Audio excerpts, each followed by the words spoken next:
Hello everyone.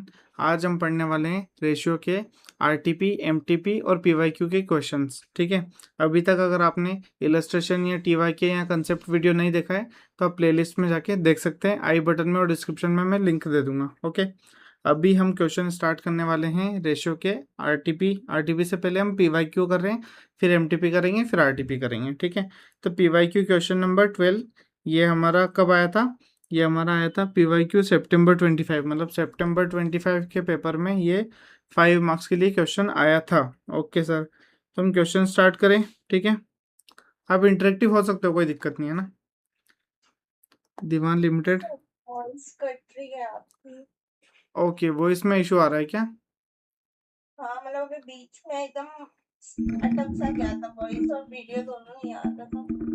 Okay, वो शायद थोड़ा सा नेटवर्क इशू होगा, बाकी ये सेटअप वगैरह तो प्रॉपर है, इसमें तो कोई दिक्कत नहीं है। वेट कर लेते हैं 1 मिनट, आपको स्टेबल लगे वॉइस तो हम स्टार्ट करते हैं आगे। हाँ सर, कर दीजिए स्टार्ट, फिर मैं बताऊंगी अगर आएगा तो लाइन। हाँ हाँ ठीक है, ओके। तो हम अभी स्टार्ट कर रहे हैं कौन सा क्वेश्चन नंबर 12, जो कि पीवाईक्यू सितंबर 25 में पूछा गया है। Diwan limited is outlined financial projection for physical year 25-26, मतलब ये प्रोजेक्ट कर रहे हैं कि ऐसा हमारा डेटा रहेगा। The company plans to utilize total asset amounting to 50 lakh. Total asset 50 lakh होने वाले हैं। 50% ऑफ असेट जो है वो फिनेंस होंगे डेट के थ्रू, मतलब डेट बोले तो लोन के थ्रू, एक्सटर्नल मतलब बोरोइंग, डिबेंचर, इसके थ्रू हम 35% जो है वो पैसा टोटल असेट का कहाँ से लाएंगे? डेट के थ्रू। 10.5% इंटरेस्ट रेट होगा। ठीक है सर। प्रोजेक्टेड सेल्स रेवेन्यू क्या है? प्रोजेक्टेड सेल्स रेवेन्यू है 55 लैक्स, मतलब सेल्स होने वाली 55 लैक्स। डायरेक्ट कॉस्ट क्या है? 30 lakhs, direct cost will be 30 lakhs. Okay sir.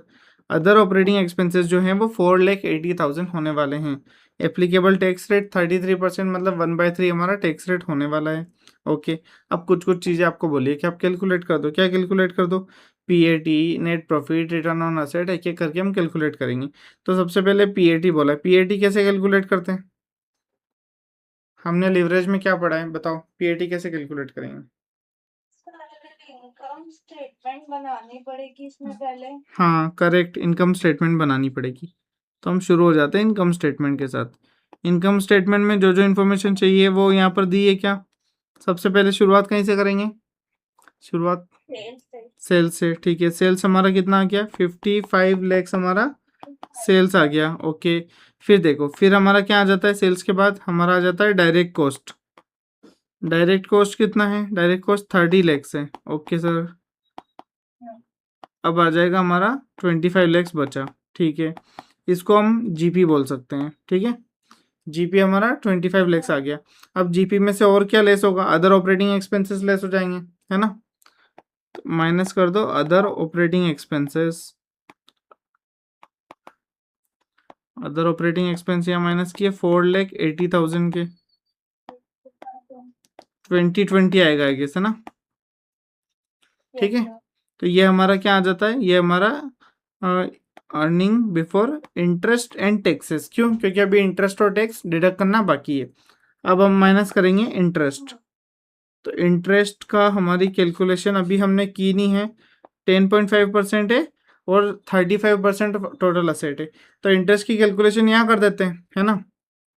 Date is equals to 35% of total assets. Okay, तो यहाँ पर क्या आ जाएगा? 50 लैक्स इंटू 35%। तो 50 लैक्स इंटू 35% हमारा कितना हो जाता है? 17,50,000। करेक्ट, बिल्कुल सही है। ओके, अब आ जाते हैं हम इंटरेस्ट पर। तो इंटरेस्ट हमारा हो जाता है क्या? डेट इंटू जो भी हमारा केडी बोल दो, इसको इंटरेस्ट रेट बोल दो, है ना। इंटरेस्ट रेट कितना है हमारा? 17,50,000, तो डेट हो गया 10.5% आई गेस। ओके, 183,750 बिल्कुल करेक्ट। तो 183,750 हमने यहाँ से लेके यहाँ पर रख दिया। ठीक है, 183,750। ओके, अब हमारा आंसर क्या आ जाएगा? Earning before taxes 2020 minus 183,750। 18, हाँ 18 आएगा, करेक्ट। 18 36 36 250। 250। ओके, इतना क्लियर है सबको? कोई doubt? No sir. Minus tax कर देंगे @33%। तो यहाँ पर 33% इसका लेस करेंगे तो आ जाएगा 6,05,963। ये लेस किया तो आपका आ गया EAT। यहाँ बोलो PAT। ये कितना आ गया है हमारा? 1836 1230 287। ठीक है, ये हमारा क्या आ गया? PAT EAT जो भी बोलना है, ठीक है। तो हमारा पहला आंसर आ गया, यस सर। 1 नंबर मिल गया है। इतना करने में 1 नंबर मिल रहा है सर, CA है, ऐसे होता है। मेहनत बहुत करनी पड़ती है, रिवॉर्ड बहुत कम है एग्जाम में। बाकी CA बनने के बाद में काफ़ी रिवॉर्ड है, तब मजे लेना फिर, ठीक है। अभी बात करते हैं net profit margin after tax वाली, ठीक है। तो नेट प्रॉफिट यही हुआ आफ्टर टैक्स का, तो ठीक है, यही हुआ ना 1230। Yes sir. तो इसमें क्या करो, इसमें आप ऐसा करो, दूसरा क्वेश्चन जो बोला है वो यहाँ हम कर लेते हैं। यहाँ हमारा आंसर आ जाएगा नेट प्रॉफिट मार्जिन। तो हम क्या लिखेंगे? नेट प्रॉफिट अपॉन में क्या लिखेंगे? सेल्स। सेल्स इंटू 100, ठीक है। तो नेट प्रॉफिट कितना हो गया? 12,30,287। सेल्स आ जाएगा 55 लैक्स इंटू 100। इसमें कोई डाउट है क्या किसी को? Yes sir.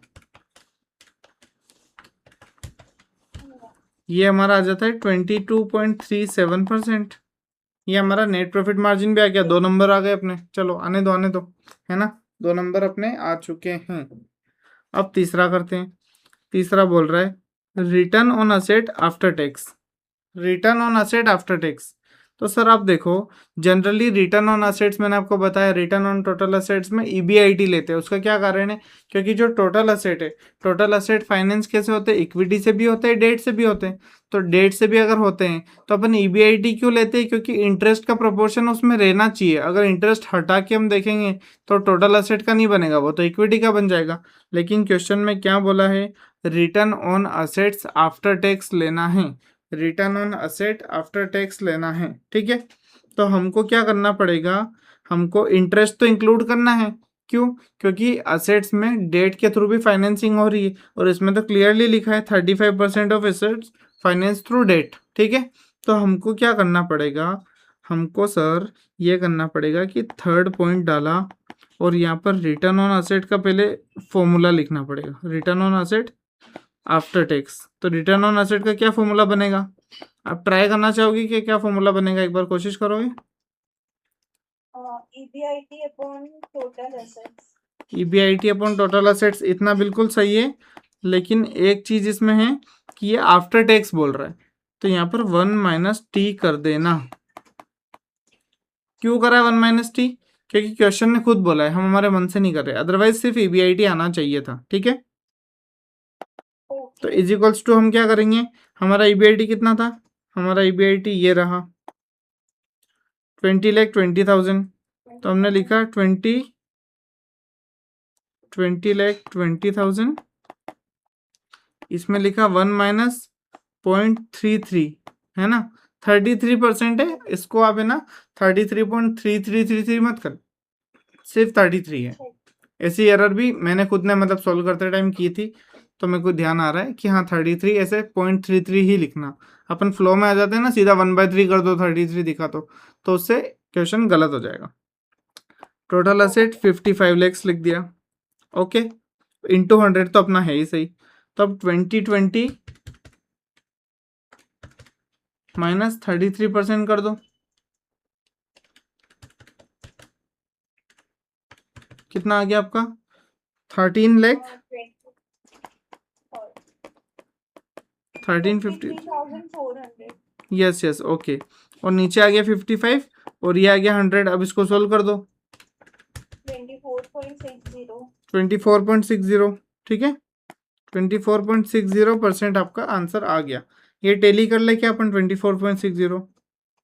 इसमें छोटी मोटी कुछ एरर हो सकता है, तो अपन टेली कर लेते हैं। यहाँ पर क्या लिखा है? Return on total asset. EBIT ये तो अपना सेम करेक्ट इतना लिखा है। नीचे डिवाइड में इन्होंने 50 लाख लिया है, उसका क्या कारण है एक बार देख लेते हैं। टोटल असेट, ओके ओके, मैंने सेल्स लिख दिया यहाँ पे, सॉरी मेरा एरर है, मैंने सेल्स लिख दिया गलती से। यहाँ पर 50 आएगा, ठीक है। कंसेप्ट अपना सही था, सब सही था, बस फिगर थोड़ा सा गलत हो गया, कोई दिक्कत नहीं है। ऐसी गलतियां अपने को यहाँ हो जाए तो बढ़िया है, एग्जाम में नहीं करनी है, ठीक है, कोई दिक्कत नहीं है। तो हमारा 1353,400 डिवाइडेड बाय 50 लैक्स 27.07%, ये हमारा मैच हो गया, यहाँ देख लो, यस सर। ठीक है, ये हो गया। ओके सर, अब आगे बढ़ते हैं। अब asset turnover ratio, asset turnover ratio क्या आता है अपना? असेट टर्नओवर रेशियो का फॉर्मूला बोलो एक बार, क्या बोल रहे हो? टर्नओवर का है टोटल असेट्स। ठीक है, तो लिख दो टर्नओवर मतलब सेल्स बाय टोटल असेट्स। तो हमारी सेल्स कितनी है? 55 लैक्स। ओके, टोटल असेट्स कितना है? टोटल असेट्स देखना पड़ेगा एक मिनट। अभी देखा था 50 लाख, हाँ 1.1 टाइम्स, कोई दिक्कत नहीं है ना। जो स्टूडेंट ऑनलाइन भी अगर देख रहे हैं यूट्यूब पर भी, तो आपको मैं क्लियरली बता दूं कि आपको साथ साथ में प्रैक्टिस करते जाना है। ये क्वेश्चन सोल्व कराने का पर्पस यही है कि साथ साथ में आप क्वेश्चन करते चलो, ठीक है। आप अगर अभी डिले करोगे, हाँ सर अच्छा करा रहे हो, हम देखते चलते, फिर एग्जाम में कौन लिखेगा? लिखना आपको ही है। तो आपको साथ साथ में सोल्व करते जाना है, तो हो जाएगा। कुछ डाउट आता है तो कमेंट कर सकते हो, ठीक है। अब आता है return on equity. Return on equity में क्या लेंगे आप मेरे को बताओ, न्यूमरेटर क्या लेंगे रिटर्न ऑन इक्विटी में? Earning available for equity share holder. Correct, बहुत शानदार, earning available for equity share holder. लेकिन यहाँ पर प्रेफरेंस डिविडेंड नहीं है, तो अर्निंग आफ्टर टैक्स भी ले सकते हैं, क्योंकि earning available for equity share holder और अपना अर्निंग आफ्टर टैक्स में प्रेफरेंस डिविडेंड का डिफरेंस होता है, ठीक है। तो रिटर्न ऑन इक्विटी ले लिया, ओके। अब यहाँ ले लिया EAT, यहाँ ले लिया अपन ने क्या, इक्विटी इंटू 100। तो अर्निंग आफ्टर टैक्स कितना है अपना? Earning after tax 1230 to 87। 1230 to 87 यहाँ डाल देते हैं, है ना। Yes sir. ओके, इक्विटी कितना है अपना? 65% है, 50 लाख का, है ना। हाँ क्योंकि 35% डेट था, तो 65% इक्विटी हो जाएगा। तो ये हमारा आ रहा है 32,50,000। 50,000।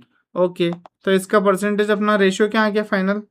रेशियो कैलकुलेट कर लो एक बार, 1230,287 divided by 3250, 37.85। Yes sir. Yes correct, ये हमारा एक और क्वेश्चन सॉल्व हो गया, ठीक है। 5 पॉइंट हो गए, 5 नंबर मिल गए, बहुत बहुत बधाई। छोटा सा क्वेश्चन था, प्यारा सा, लेकिन ऐसे क्वेश्चन एग्जाम में आते हैं, ये मैं एग्जाम का ही बता रहा हूँ, PYQ September 25। ओके, हम आगे बढ़ते क्वेश्चन नंबर 13 के साथ। ओके सर, क्वेश्चन नंबर 13 क्या बोलता है, आ जाओ, है ना। क्वेश्चन नंबर 13 बोलता है कि from the books of AIL limited following information हमने निकाल दी है। ओके सर, निकाल दी, बहुत बढ़िया। GP बता दिया 30 लैक्स, 25%, तो ऐसे हम सेल्स निकाल देंगे। इतना क्लियर है? Yes sir. Okay, inventory holding period बता दिया 28 डेज। ओके, ओपनिंग इन्वेंट्री बता दी, ठीक है। करंट रेशियो बता दिया, क्विक रेशियो बता दिया, सेलिंग डिस्ट्रीब्यूशन एक्सपेंसेस बता दिया, डेप्रिसिएशन अदर नॉन करंट सब बता दिया। यहाँ पर ये क्वेश्चन कराने का पर्पस ये है कि आपको ये वाला पॉइंट मैं समझा सकूं, क्योंकि अभी तक हमने नहीं पढ़ा था बेसिक डिफेंस इंटरवल रेशियो क्या होता है। पढ़ा था क्या अभी तक?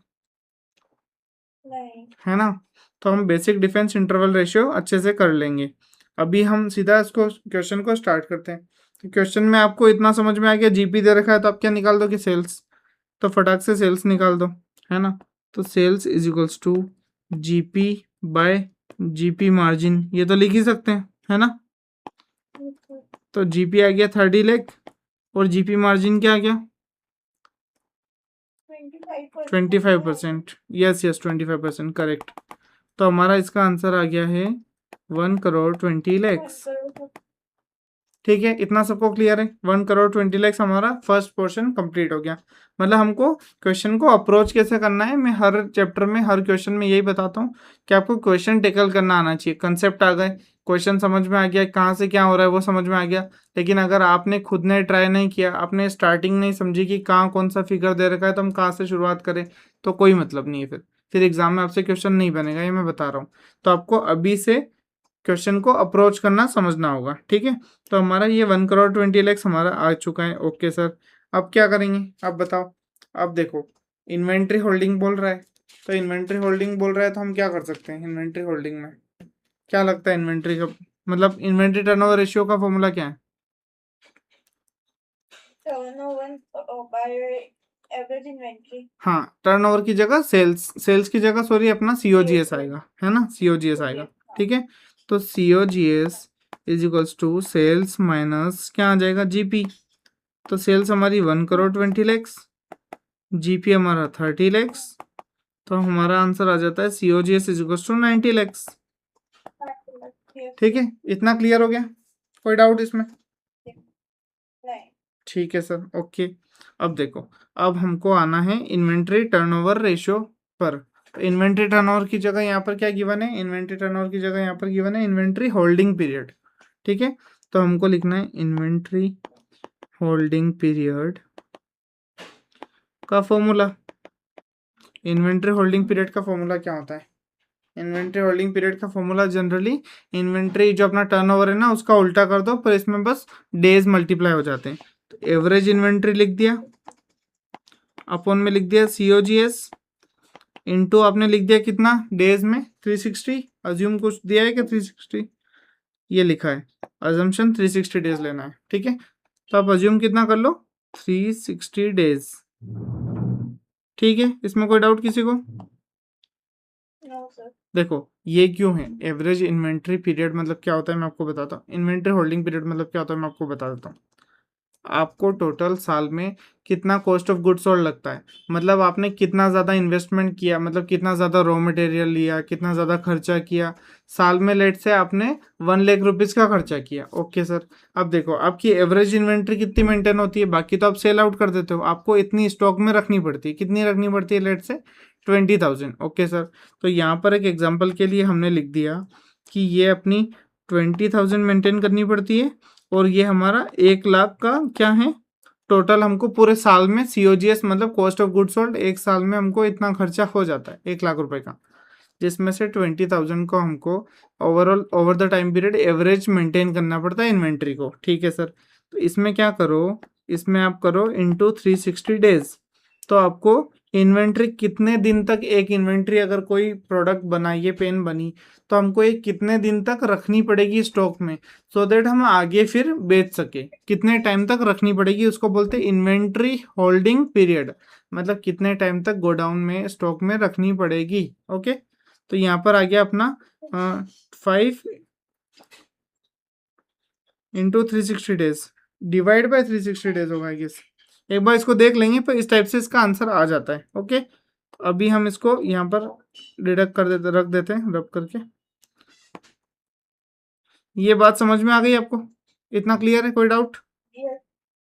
नहीं। ठीक है, अब यहाँ पर ये फॉर्मूले को हम आगे बढ़ते हैं इस फॉर्मूले के साथ। फॉर्मूले में एवरेज इन्वेंट्री गिवन है क्या क्वेश्चन में? नहीं, एवरेज ओपनिंग दे रखी है बस, है ना, बाकी कुछ भी गिवन नहीं है ना।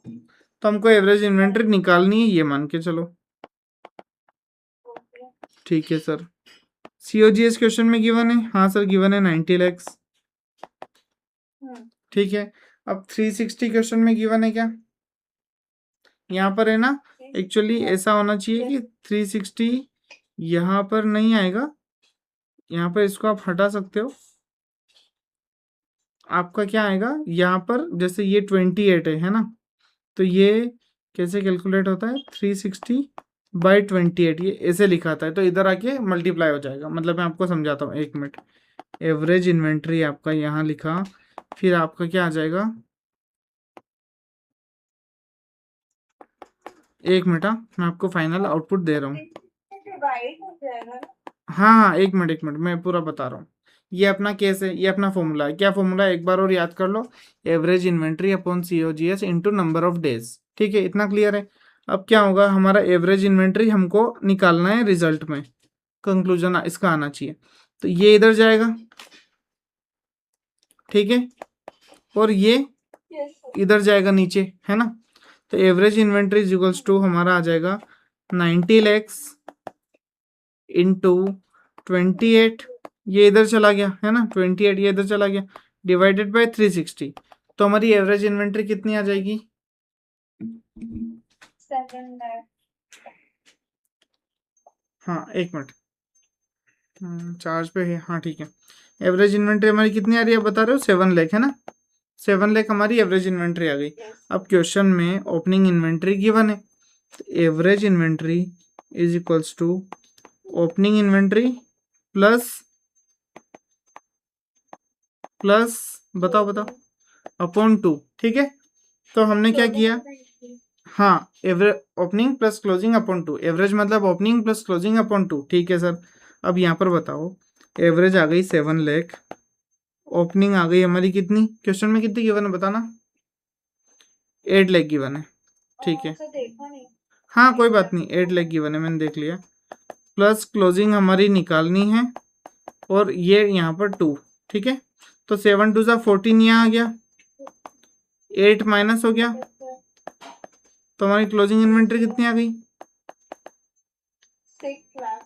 6 लाख हमारी क्लोजिंग इन्वेंट्री आ चुकी है, 6 लैक्स, ठीक है। ये क्लियर है, कोई डाउट? इतना क्लियर है ना? No sir. ठीक है, ये हमारा इतना पार्ट हो चुका है। अब हम क्या करेंगे, अब हम करेंगे हमारा, देखो इन्वेंट्री एज ऑन 31/3/2025 आ गई हमारी, क्या आ गई? 6 लैक्स। इसमें कोई डाउट? No sir. ओके, अब निकालेंगे वर्किंग कैपिटल, है ना। तो वर्किंग कैपिटल में हमारा करंट रेशियो क्वेश्चन में गिवन है ना, और हमारा क्विक रेशियो क्वेश्चन में गिवन है। इतना क्लियर है? तो करंट रेशियो को हम ऐसे लिखना चाहते हैं, आपको ठीक लगे तो ओके करना, ठीक है। Current ratio is equals to CA upon CL, ठीक है। ये 1.2 है, तो 1.2 CA अपॉन CL। तो हम ऐसा लिख दे अगर कि CA is equals to 1.2 CL, तो कोई दिक्कत किसी को?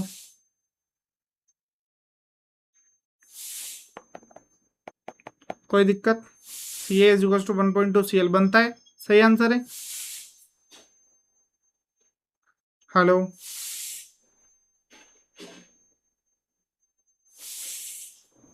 आपका रिस्पॉन्स नहीं आ रहा है, नेटवर्क इशू हो सकता है, मैं आगे बढ़ रहा हूँ, ठीक है। तो अब दूसरा क्वेश्चन आता है अपना, दूसरा इक्वेशन, हाँ, क्विक रेशियो। अच्छा ओके ठीक है, quick ratio is equals to क्या आएगा? क्विक रेशियो मतलब CA माइनस इन्वेंट्री, है ना। क्योंकि मैंने आपको क्या बताया था, प्रीपेड एक्सपेंस की डिटेल नहीं हो तो इन्वेंट्री, क्विक असेट और करंट असेट में एक ही डिफरेंस है, वो है इन्वेंट्री, स्टॉक, ठीक है। अपॉन में आ जाएगा CL, ये कितना है, ये हमारा है 0.8, ओके सर, ये 0.8 हो गया। 0.8 CL is equals to 1.2 CL, CA को मैंने 1.2 CL लिख दिया, कोई दिक्कत है क्या? No sir. माइनस हमने इन्वेंट्री डाल दी 6 लाख की, ठीक है। अब एक बात बताओ, 6 लाख इधर आ जाएगा, 0.8 इधर चल जाएगा, तो 0.4 CL is equals to 6 lakhs, और CL इज इक्वल्स टू हमारा 6 lakhs divided by 0.4, 15 lakhs, perfect है। सर आपने नीचे CL नहीं लिखा। कहाँ पे? एक्चुअली मैंने इधर पहुंचा दिया, इधर पहुंचा दिया, ये अपना क्विक रेशियो 0.8 था ना, हाँ। तो मैंने CL को यहाँ से यहाँ पहुंचा दिया अगली इक्वेशन में। एक्चुअली बहुत ज़्यादा इक्वेशन एक एक स्टेप बाय स्टेप बढ़ती है ना, इसलिए मैंने थोड़ा सा शॉर्टकट ले लिया, 0.8 CL इधर कर दिया, कुछ दिक्कत नहीं है ना। ठीक है। तो CL का आंसर आ गया 15 लाख। हाँ। नाउ CA का आंसर क्या आ जाएगा? CA is equals to 1.2 CL, मतलब 1.2 इंटू 15 लैक्स, मतलब 15 लाख इंटू 1.2 करेंगे तो आई थिंक 18 आना चाहिए, हाँ 18 लैक्स आ गया है। कोई डाउट यहाँ तक? नहीं सर। ओके, अब देखो, अब एक बात समझना, वर्किंग कैपिटल हमसे क्वेश्चन ने पूछा है, वर्किंग कैपिटल। तो हम क्या करेंगे, working capital is equals to C A minus C L is equals to 18 lakh minus 15 lakh is equals to हमारा आ जाता है 3 लैक्स। क्वेश्चन के 2 पार्ट खत्म हो चुके हैं, बहुत बहुत बधाई। Okay, yes sir. फिर हम स्टार्ट करते हैं अब नई चीज। क्या आप समझना, बेसिक इसको आप क्या करना, कॉन्सेप्ट वाली चीज में ऐड कर लेना, ठीक है। बेसिक डिफेंस इंटरवल रेशियो, क्योंकि अगर क्वेश्चन आ जाता है एग्जाम में, जैसे इन बच्चों को सीधा क्वेश्चन यहाँ दिखा था PYQ जनवरी 26, तो उनके लिए थोड़ा सा ऐसा हो जाएगा ना, अरे सर ये तो पता ही नहीं था, कौन सा रेशियो पूछ लिया, क्या हो गया। तो भी डरना नहीं है, अपने मन से जो समझ में आए वो कर दो, पहली चीज। दूसरी चीज, एटलीस्ट ये 2 पॉइंट तो करके आओ, तो इन केस अगर मान लो 5 मार्क का क्वेश्चन है तो आपको 3 मार्क तो मिल जाते हैं, 3 मार्क तो अपने शॉर्ट हुए। तो ऐसे एकदम अगर कोई नया क्वेश्चन, कोई नया पॉइंट आ जाता है तो पैनिक नहीं करना है, पहली चीज। बेसिक डिफेंस इंटरवल रेशियो, इसका फॉर्मूला क्या है, इसका फॉर्मूला है क्विक असेट्स अपॉन में क्या आ जाएगा, अपॉन में आ जाएगा average daily cash operating expenditure. क्या आ जाएगा, एक बार फॉर्मूला बोल दो, फिर मैं आपको पूरा इसका वो करने वाला हूँ, डेरिवेशन, ठीक है। एक बार फॉर्मूला बोल दो, क्या है। Average daily cash operating expenses. ठीक है, अब देखो एक चीज समझना, बेसिक डिफेंस इंटरवल रेशियो का मतलब क्या होता है। मतलब ये होता है कि आपके अगर डेली के कितने खर्चे होते हैं, ठीक है, डेली के लेट से आपके 500 रुपये महीने का खर्चा है आपका, ठीक है, महीने का क्या, दिन का खर्चा है आपका, ओके। और आपके पास पैसे कितने रहते हैं, सर पैसे हमारे पास रहते हैं, हमने जो पॉकेट मनी ली थी घर वालों से, और जो हमको गिफ्ट आए थे रिलेटिव से, जब भी फेस्टिवल होता है तो बुआ फूफा मौसा जी सब देके जाते हैं पैसे, 500 रुपये, ठीक है। तो ऐसे करके हमारे पास 10,000 रुपये रखे हैं, ओके सर। तो आपके पास कितने रुपए रखे हैं, आपके पास रखे हैं 10,000 रुपये। ये हो गया आपका क्विक असेट्स। और आपका डेली का खर्चा कितना है, आपका डेली का खर्चा है 500 रुपये, ओके सर। तो आपका आंसर आ जाता है, कितना आ जाता है, 0 0 काटेंगे 20, ठीक है। 20 डेज जो है वो आप अपना खर्चा चला सकते हो, आपको कहीं से कोई पैसा आने की ज़रूरत नहीं है। मतलब कभी कभी क्या होता है, बिजनेस में अगर मंदी आती है, बिजनेस में अगर हमारे पास मतलब हमारे सेल्स कर रहे हैं लेकिन डेटर्स पैसा नहीं दे रहे हैं, या फिर सेल्स ही नहीं हो रही है, बिजनेस थोड़ा रुक सा गया है, बिजनेस में मंदी चल रही है, तो ऐसे केस में आपके पास कितने दिन का ऐसा पैसा पड़ा है जो आपके खर्चे को मैनेज कर पाए, उसको बोलते हैं बेसिक डिफेंस इंटरवल रेशियो। मतलब कितने दिन तक आप खुद का खर्चा मैनेज कर सकते हो बिना किसी एक्सटर्नल इनफ्लो के। ये आया समझ में मैंने क्या बताया, यस सर। है ना, क्लियर हुआ ना। मतलब बेसिक बहुत सिंपल लैंग्वेज में मैंने बताया है कि क्या मैं बोलना चाह रहा हूँ, ठीक है। हाँ। ओके, अब देखो, अब एवरेज डेली कैश ये ऑपरेटिंग एक्सपेंडिचर लिख तो दिया, सर इसका एक बार फॉर्मूला तो बता दो कि ये इसका मतलब क्या होता है, इन खर्चों में क्या इंक्लूड करेंगे, क्या इंक्लूड नहीं करेंगे, ये भी तो बहुत जरूरी है ना। तो हम यहाँ पर लिखेंगे ये फॉर्मूला, फॉर्मूले में क्या आएगा, फॉर्मूले में आएगा हमारा खर्चे। पहले तो COGS एक खर्चा है कि नहीं है, yes sir. Cost of goods sold हमारा ओवरऑल खर्चा हो जाता है। इसमें क्या करना है, इसमें हमको देखो एक चीज आप समझना, आप ट्रेडिंग पेंडल बनाते हो, है ना।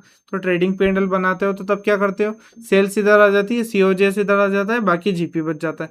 अब GP के बाद आप क्या खर्चे करते हो, अब सेलिंग एंड डिस्ट्रीब्यूशन मार्केटिंग ये वाले खर्चे करते हो। तो यहाँ पर आपको COGS तो GP से पहले का अमाउंट है, GP से NP तक पहुंचने के लिए इनडायरेक्ट एक्सपेंस रिड्यूस करते हैं। तो आपको क्या ऐड करना है, आपको ऐड करना है सेलिंग एंड डिस्ट्रीब्यूशन एक्सपेंसेस। कोई डाउट इसमें, नो सर। ओके। माइनस क्या करना है सर, ये बताओ, माइनस करना है आपका depreciation and non cash expenditure. Sir ये depreciation and non cash expenditure minus क्यों कर रहे हैं सर, ये माइनस इसलिए कर रहे हैं क्योंकि डेप्रिसिएशन क्या आपको जेब से देना पड़ता है क्या, क्या वो आपका खर्चा है क्या आप कोई अमोर्टाइजेशन करते हो, किसी गुड्स की वैल्यू कम करते हो, या फिर किसी मशीनरी की वैल्यू कम करते हो, या प्रिलिमिनरी एक्सपेंसेस रिटर्न ऑफ करते हो। तो ऐसे जो भी खर्चे वो क्या जेब से जा रहे हैं क्या, कहीं पैसे देने पड़ रहे हैं क्या अपने को,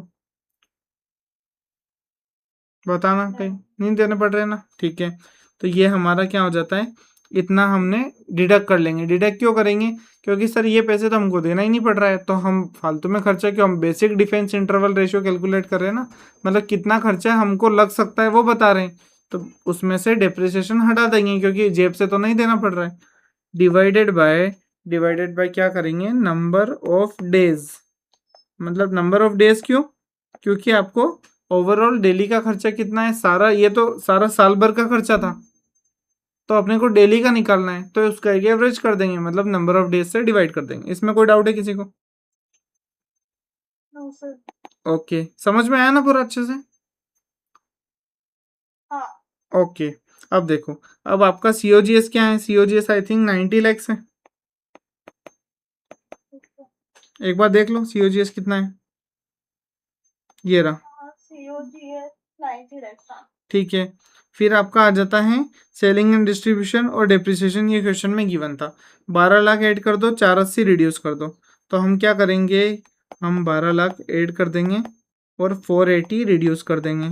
ओके सर, कोई दिक्कत? No sir. अज्यूम 360 डेज, 365 भी ले सकते थे, पर 360 क्वेश्चन में क्लियरली गिवन है तो वही लेना है। अब कैलकुलेट करो, 90 lakhs plus 12 lakhs minus 4,80,000 divided by 360, हमारा आंसर आता है 27,000। आपका आंसर क्या आ रहा है, 27,000 हमारा आया, हाँ सेम, मेरा भी 26 था। ठीक है। 27 आपका आंसर आ गया, बहुत बढ़िया, शानदार। अब देखो यहाँ पर करो आप 27 तो नीचे लिख दो, ये आपका आंसर आ गया, कोई दिक्कत इसमें?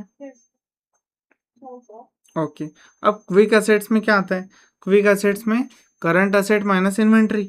करंट असेट है आपका 18 लाख, इन्वेंट्री है आपका 6 लाख, आई गेस, देख लो एक बार कंफर्म कर लो, करंट। हाँ। है ना? तो 18 lakh minus 6 lakh divided by 27,000 अगर आप करोगे तो आपका आंसर आता है 44.44 डेज। मतलब आप इसका इंटरप्रिटेशन ये है कि आप 44.4 डेज, अगर मान लो बाहर से एक्सटर्नल इनफ्लो कुछ भी पैसा नहीं आता है, फिर भी आप 44 डेज तो मैनेज कर सकते हो। इतनी आपकी फॉर्म की कैपेसिटी है, इतने आपके पास क्विक असेट्स पड़े हैं, मतलब लिक्विड असेट पड़े हैं, be it cash, be it bank, be it marketable securities, कुछ भी, ठीक है। तो आप इतना बेच बुझा के अपना काम चला लोगे, कोई दिक्कत इसमें? No sir. क्वेश्चन नंबर 14, ठीक है, ये जैन 26 में आया था, 8 मार्क का क्वेश्चन था। काफ़ी ज़्यादा डिबेटेबल हो गया था कि सर ये तो काफ़ी हैवी क्वेश्चन पूछ लिया है, एक्सटर्नल फंड रिक्वायरमेंट के बारे में पूछ लिया है, ठीक है। एक्सटर्नल फंड रिक्वायरमेंट ऐसा तो कोई कंसेप्ट हमको पढ़ाया ही नहीं कभी, ये तो सीए फाइनल से आ गया सर, ठीक है। ये सारी चीज़ें उठी थी, आई एग्री। उस टाइम पे मतलब आपके जो होता है ना इंटर का फाइनल का अपना अपना लेवल है, तो उसके हिसाब से इतना ज़्यादा हैवी नहीं पूछना चाहिए था, बट एक बार पूछ लिया है तो कभी भी पूछ सकते हैं फ्यूचर में, तो हमको उसके लिए प्रिपेयर होना है, ठीक है। ओके सर, अब हम क्वेश्चन स्टार्ट करते हैं। बैलेंस शीट क्वेश्चन में गिवन है, ठीक है। फिक्स्ड असेट दे दिए, इन्वेंट्री, रिसीवेबल, कैश, ये जितना जब जरूरत पड़ेगी देख लेंगे, बाकी बैलेंस शीट क्वेश्चन में गिवन है। सेल्स हमारी हो गई 900 lakhs, okay sir. Next financial year में क्या होगा, सेल्स जो है वो इंक्रीज होगी 20% से, ओके ठीक है, हो गया, कोई दिक्कत नहीं। फिर नेट प्रॉफिट मार्जिन जो है वो 5% ऑफ सेल्स रहेगा। डिविडेंड पे आउट जो है वो 50% रहेगा, ठीक है। नेट प्रॉफिट जो है 5%, dividend pay out 50%। Dividend pay out 50% है, मतलब क्या हुआ इसका, बताओ बताओ। डिविडेंड पे और 50%, मतलब वो जितना भी डिविडेंड आएगा उसका 50% पे करते हैं। हाँ, जितना भी अर्निंग्स होगा उसका 50% डिविडेंड में पे कर देंगे, ठीक है। 50%। हाँ, total assets including cash and bank and current liability very directly with sales, मतलब सेल्स अगर 20% बढ़ेगा तो टोटल असेट्स 20% बढ़ेगा, और करंट लाइबिलिटी में सिर्फ प्रोविजन और पेबल्स, मतलब ये दोनों जो हैं, पेबल और प्रोविजन, ये 20% से बढ़ेंगे, बाकी सब कांस्टेंट रहेंगे। ये लाइन बहुत ज़्यादा ज़रूरी है, इस लाइन को सही से इंटरप्रेट करना है, ठीक है। क्या बोला, total assets including cash and bank, मतलब सारे असेट्स सेल्स के साथ बढ़ेंगे, मतलब 20% बढ़ जाएंगे। लेकिन हमारा क्या पेबल और प्रोविजन ये है, ये जो 20% से सेल्स के साथ बढ़ेगा, लेकिन बाकी का शॉर्ट ये अपना share capital, reserve and surplus, ये नहीं बढ़ेगा, ठीक है। ये हमको बढ़ाना है, यही तो क्वेश्चन है, ठीक है। हो गया। अब क्या बोला, पहला बोला estimate the amount of external fund requirement, मतलब बाहर से हमको कितना अमाउंट लेने की ज़रूरत है, क्योंकि हमको सेल्स बढ़ानी है तो हमको क्या करना पड़ेगा, हमको इन्वेंट्री बढ़ानी पड़ेगी, हमको चार्जेस मतलब हमारे डायरेक्ट एक्सपेंसेस बढ़ेंगे तब जाकर तो सेल्स बढ़ेगी। सेल्स कैसे बढ़ेगी, प्राइजेस से नहीं बढ़ानी है, सेल्स क्वांटिटी से बढ़ानी है। हम आज 1 लाख यूनिट्स बेचते थे तो हमको 1,20,000 यूनिट्स मेंटेन करना पड़ेगा सो दैट हम आगे और सेल्स कर सकें, ठीक है ओके है ना। अब क्या बोला है, अब यहाँ पे कुछ कंडीशन है, determine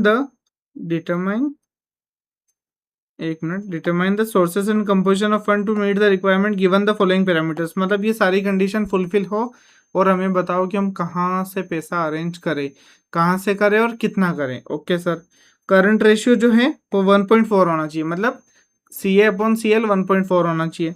ratio of fixed asset to long term loan should be 1.5। Okay sir, फिर हमारा remaining fund is raised by equity share, मतलब पहले हमको क्या करना है, पहले हमको शॉर्ट टर्म से अरेंज करना है फिर लॉन्ग टर्म से। देखो ये पैरामीटर्स कैसे दिए हैं आप समझना, देखो यहाँ पर लिखा है शॉर्ट टर्म से फिर लॉन्ग टर्म से फिर इक्विटी से, मतलब आपको लेट से 200 रुपये चाहिए तो आपको शॉर्ट टर्म से कितने लेने हैं, लेट से 50 रुपये, लॉन्ग टर्म से कितने लेने हैं, लेट से 100 रुपये। तो 50 आपने शॉर्ट टर्म से ले लिए, 100 आपने लॉन्ग टर्म से ले लिए, तो बचा कितना 50, तो वो इक्विटी से लेना है। आपको समझ में आ गया क्या question, order of preference question में गिवन है, ठीक है इतना क्लियर है क्या, क्वेश्चन समझ लिया है क्या, आंसर तो अब हो जाएगा कोई दिक्कत नहीं है, इतना आ गया ओके यस सर ठीक है।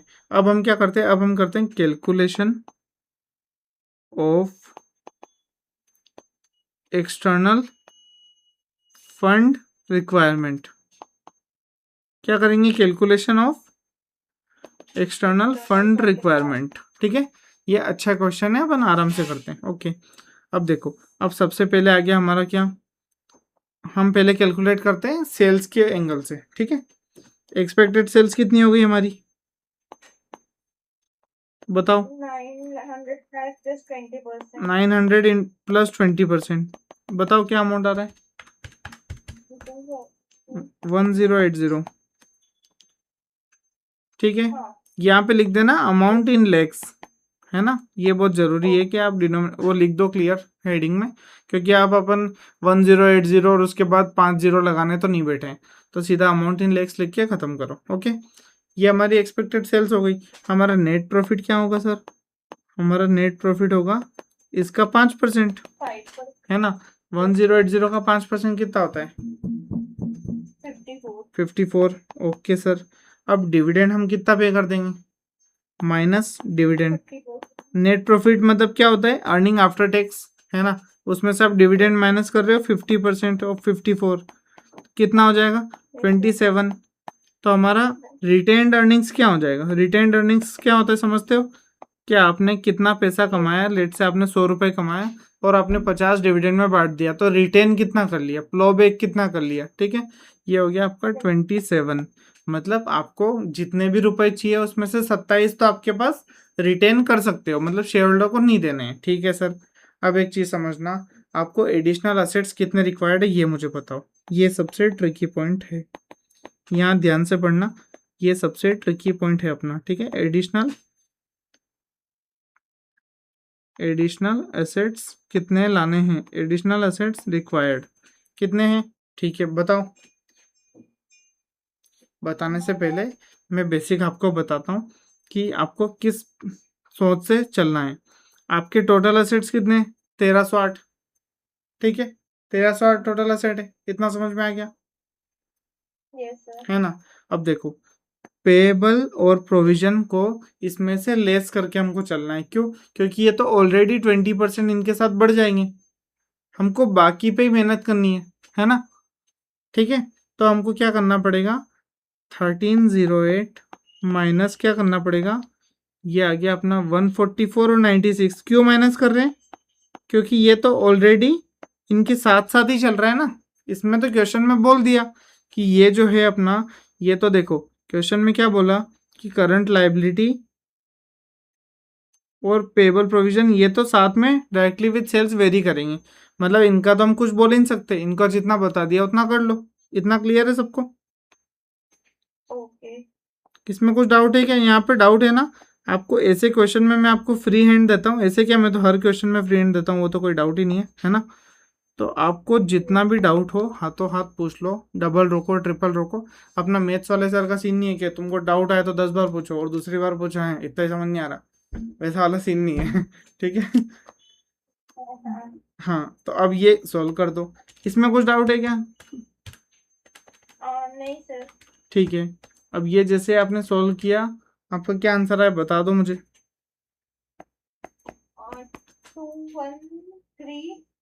213.6। ठीक है, करेक्ट, मेरा भी मैच हो रहा है, मतलब मैं भी सही कर रहा हूँ, है ना? ठीक है।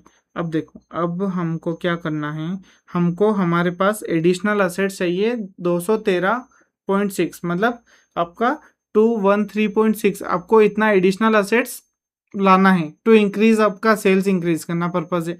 तो सर आप एक बात बताओ, 27 जो है वो तो मेरे पास ऑलरेडी हो जाएंगे। क्यों हो जाएंगे? क्योंकि मैं रिटेन अर्निंग से फ्लो बैक कर लूंगा, मतलब ये तो मेरे को किसी को देना नहीं है ना, ये तो कंपनी में ही पड़े रहेंगे। तो आप समझ लो मेरे को बाकी कितना लाना है।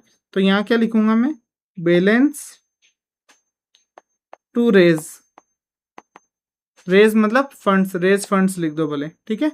तो आपको क्या आएगा, 213.6 माइनस 27 तो आ गया, तो आपको 186.6 इतना आपको रेज करना है। इतना क्लियर है? Yes sir. है ना? अब यही पर यहाँ पर एक और मेथड दी है। एक तो एक मेथड ये हो गई, ऐसे आप कर सकते हो, ये जो मैंने आपको समझाई अभी, है ना? दूसरी मेथड क्या है, ये यहाँ से बता देता हूँ सीधा। दूसरी मेथड है हमारी, प्रोजेक्टेड लेवल ऑफ सेल्स लिखो, 1308 अपना टोटल असेट्स है ना? असेट्स लिखो पहले, ठीक है। तो टोटल अपने असेट्स कितने हो जाएंगे, 20% बढ़ेंगे तो 1569.6 हो जाएंगे। फिर क्या करो, फिर पेबल्स लिख दो 288, 144 और 96 दोनों को 20% से बढ़ा के लिख दो। इसमें कोई डाउट है क्या? नहीं ठीक है। ओके। अब रिटेन्ड अर्निंग्स में क्या करोगे, वही 27 कैलकुलेशन करके लिख दिया इन्होंने, 27 आपका आ गया। अब देखो, एग्जिस्टिंग जो है शेयर कैपिटल रिजर्व्स एलटीएल एसटीएल, मतलब ये वाला फिगर, ये वाला क्या, ये चार जो फिगर है ये एग्जिस्टिंग कितने हैं ये बता रहा है।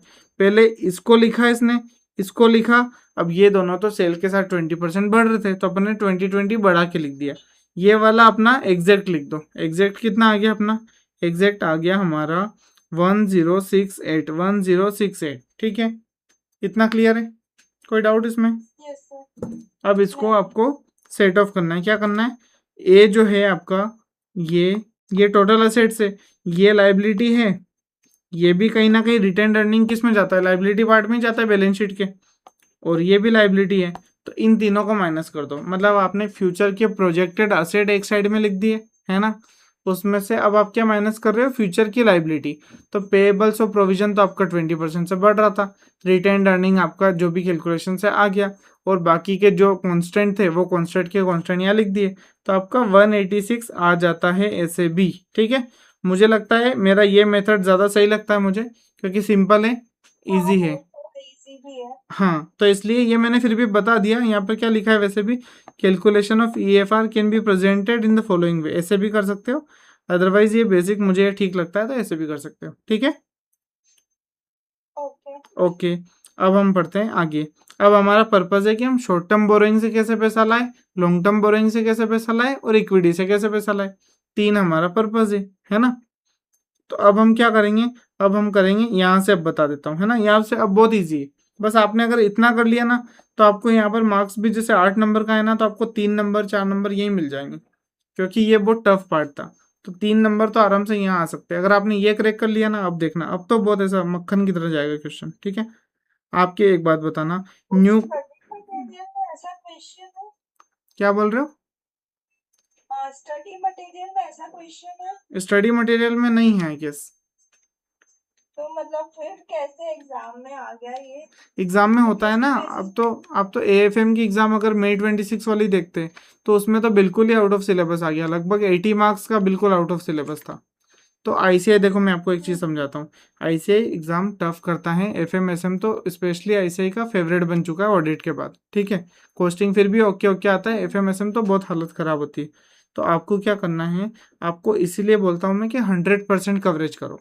100% अगर आप कवरेज करते हो तो आपका मान लो एक जैसे रेशियो खराब आ गया और वर्किंग कैपिटल से खराब क्वेश्चन दे दिया, और लेट से इवन आपका लेवरेज से खराब क्वेश्चन दे दिया, तो आपके पास इन्वेस्टमेंट है, कैपिटल स्ट्रक्चर है, डिविडेंड है, आपके पास एक और अपना ये क्या बोलते हैं, रेशियो हो गया, रेशियो से खराब नहीं बोला था मैंने अभी, या फिर रेशियो से खराब हो गया तो दूसरा कोई चैप्टर है, ठीक है, कॉस्ट ऑफ कैपिटल है, तो आपको क्या करना है, 100% कवरेज करना है। उससे क्या होगा कि अगर मान लो 20 नंबर का इधर उधर से थोड़ा अटपटा दे दिया, थोड़ा बिना देखा क्वेश्चन दे दिया, तो आपको 80 जो परसेंट पेपर है वो तो कंट्रोल में रहेगा ना। इसलिए कवरेज, जैसे जो सेलेक्टिव स्टडी करते हैं ना, उनकी रिस्क यही होती है। जैसे मैं अभी क्या करता हूँ, मैं आपको एक चीज बताता हूँ। अभी आपने अगर ratio, leverage, cost of capital, dividend, ये छोटे छोटे चैप्टर अच्छे से कर लिए, तो आपका माइंड में क्या, अच्छा एफएम थोड़ा तो आता है, मतलब एफएम में आप कॉन्फिडेंट फील करोगे, आधा पेपर तो कॉन्फिडेंस का होता है, ठीक है। उसके बाद क्या करेंगे, उसके बाद बाकी के अगर आप चैप्टर कर लोगे और वहां से जो टफ चैप्टर है वहां से अगर टफ क्वेश्चन भी आ जाता है, तो ईजी वाले आपको पास करा देंगे। तो आपको 10-15 नंबर, 20 नंबर हमेशा कुछ ना कुछ वेरी कर सकता है। कभी कभी सफाई इजी आ गया ना, तो ऐसे क्या करेगा, बड़े बड़े क्वेश्चन डाल देगा। जैसे हमने कल क्वेश्चन नंबर 11 किया था टीवाईके का, कितना बड़ा क्वेश्चन था। ऐसे क्वेश्चन अगर ऐसे ही डाल देता है, क्वेश्चन हो गया वो तो मैं मतलब मॉडरेट टू टफ कैटेगरी में दूंगा उसको। तो अगर वैसे क्वेश्चन ऐसे ही दे देता है तो कितना लंबा लंबा क्वेश्चन जाएगा ना। तो आपको क्या करना है, सिलेबस 100% कवर करो, तो फिर आप उस रिस्क को बाहर कर देते हो कि अगर टफ आ गया तो टफ आया तो 10-15 नंबर का आएगा, 20 नंबर का आएगा। और इवन अभी 10-10 मार्क्स के तक ऐसे ही ने एएफएम में ग्रेस दी है, क्योंकि पेपर बहुत टफ था, तो ग्रेस भी मिलता है, वो तो कोई टेंशन नहीं। पर आपको बस हार नहीं माननी है, आपको आपकी जंग लड़के आनी है, ठीक है। तो ऐसे अगर टफ क्वेश्चन भी आता है तो बाकी इजी आएगा, उसका टेंशन मत लो, है ना। ओके। है ना। तो अब न्यू करंट अपने को पहले शॉर्ट टर्म बोरिंग निकालनी है। तो न्यू करंट एसेट हमारे कितने, हमको देखो अब ये समझो, शॉर्ट टर्म बोरिंग मतलब आपको शॉर्ट टर्म लोन से कितना पैसा अरेंज करना है, ठीक है। तो आपका करंट एसेट कितना हो गया, करंट एसेट अभी 708 लाख था। ये देखो, ये तीनों कैलकुलेट करो कितना आ रहा है,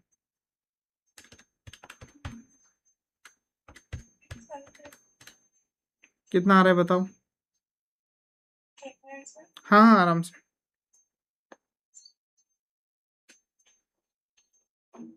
सर एक बार क्वेश्चन दिखाइए ना। अच्छा आपके पास ये प्रिंट नहीं आया क्या अभी। नहीं सर, एक्चुअली मेरे लैपटॉप पे मैं देखती हूँ ये, और मेरे लैपटॉप में चार्जिंग नहीं थी, मैं लगाना भूल गई थी। कोई बात नहीं, कोई बात नहीं।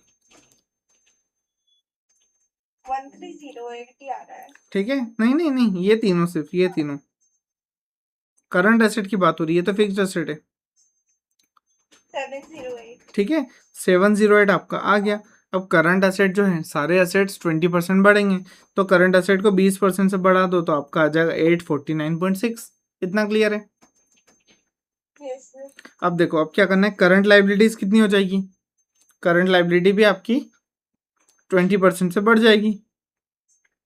Yes sir. ये तीनों ऐड करो, कितने हो रहे हैं, 220 प्लस 144 प्लस 96, 460। इंटू करो 1.2।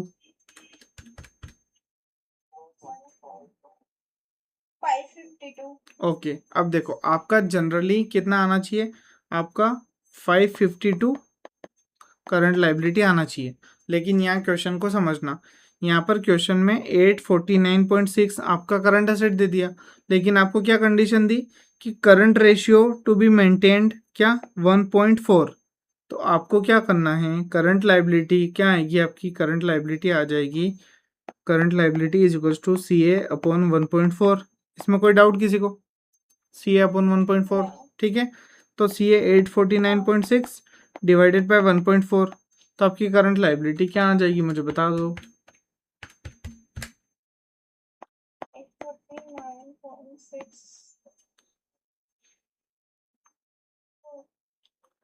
86, 606.85। ठीक है, हाँ 8586, ठीक है। ये हमारा क्या आ गया, ये करंट लाइबिलिटी आ गई। जबकि देखो, ये हमारा करंट लाइबिलिटी किस प्रोपोर्शन से बढ़ेगा, करंट लाइबिलिटी में सिर्फ आपको ये 144 और 96 ये 20% से बढ़ जाता है ना। इतना क्लियर है। तो आपको क्या करना है, आपको करंट लाइबिलिटी अभी क्या है वो बता दो। अभी आपकी है 2240, एक मिनट रुकना, एक मिनट है ना, 220 हो गया, ये तो अलग हो गया, ये तो नहीं बढ़ेगी ना, ये वाली शॉर्ट टर्म ये तो नहीं बढ़ेगी ना अपनी, नहीं है ना।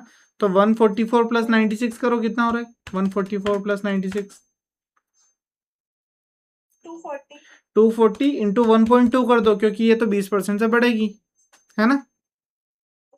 इसको m प्लस में डाल दो। अब क्या करना है, हाँ अब 220 लिख दो, m प्लस, आगे आपका आंसर 508, आगे क्या आंसर 508, हाँ ठीक है। तो आपका एक चीज समझना कि आपको करंट लाइबिलिटी मेंटेन करनी है 606.86, लेकिन आपकी एग्जिस्टिंग करंट लाइबिलिटी है 508, मतलब आपको 606 माइनस 508, आपको 98 जो है 98.86, इतना आप शॉर्ट टर्म बोरोइंग कर सकते हो। आपने पैरामीटर्स फुलफिल किए, आपने करंट रेशियो 1.4 मेंटेन किया, आपने करंट असेट 20% से बढ़ा दिया, तो आपने करंट लाइबिलिटीज में पेएबल और प्रोविजन को 20% से बढ़ा दिया, मतलब आपकी कंडीशंस फुलफिल हो गई क्या सर। हाँ तो आपने जैसे ये लिखना है कि 98.86 आपको शॉर्ट टर्म बोरोइंग से अरेंज करना है, इसमें कोई दिक्कत नहीं है।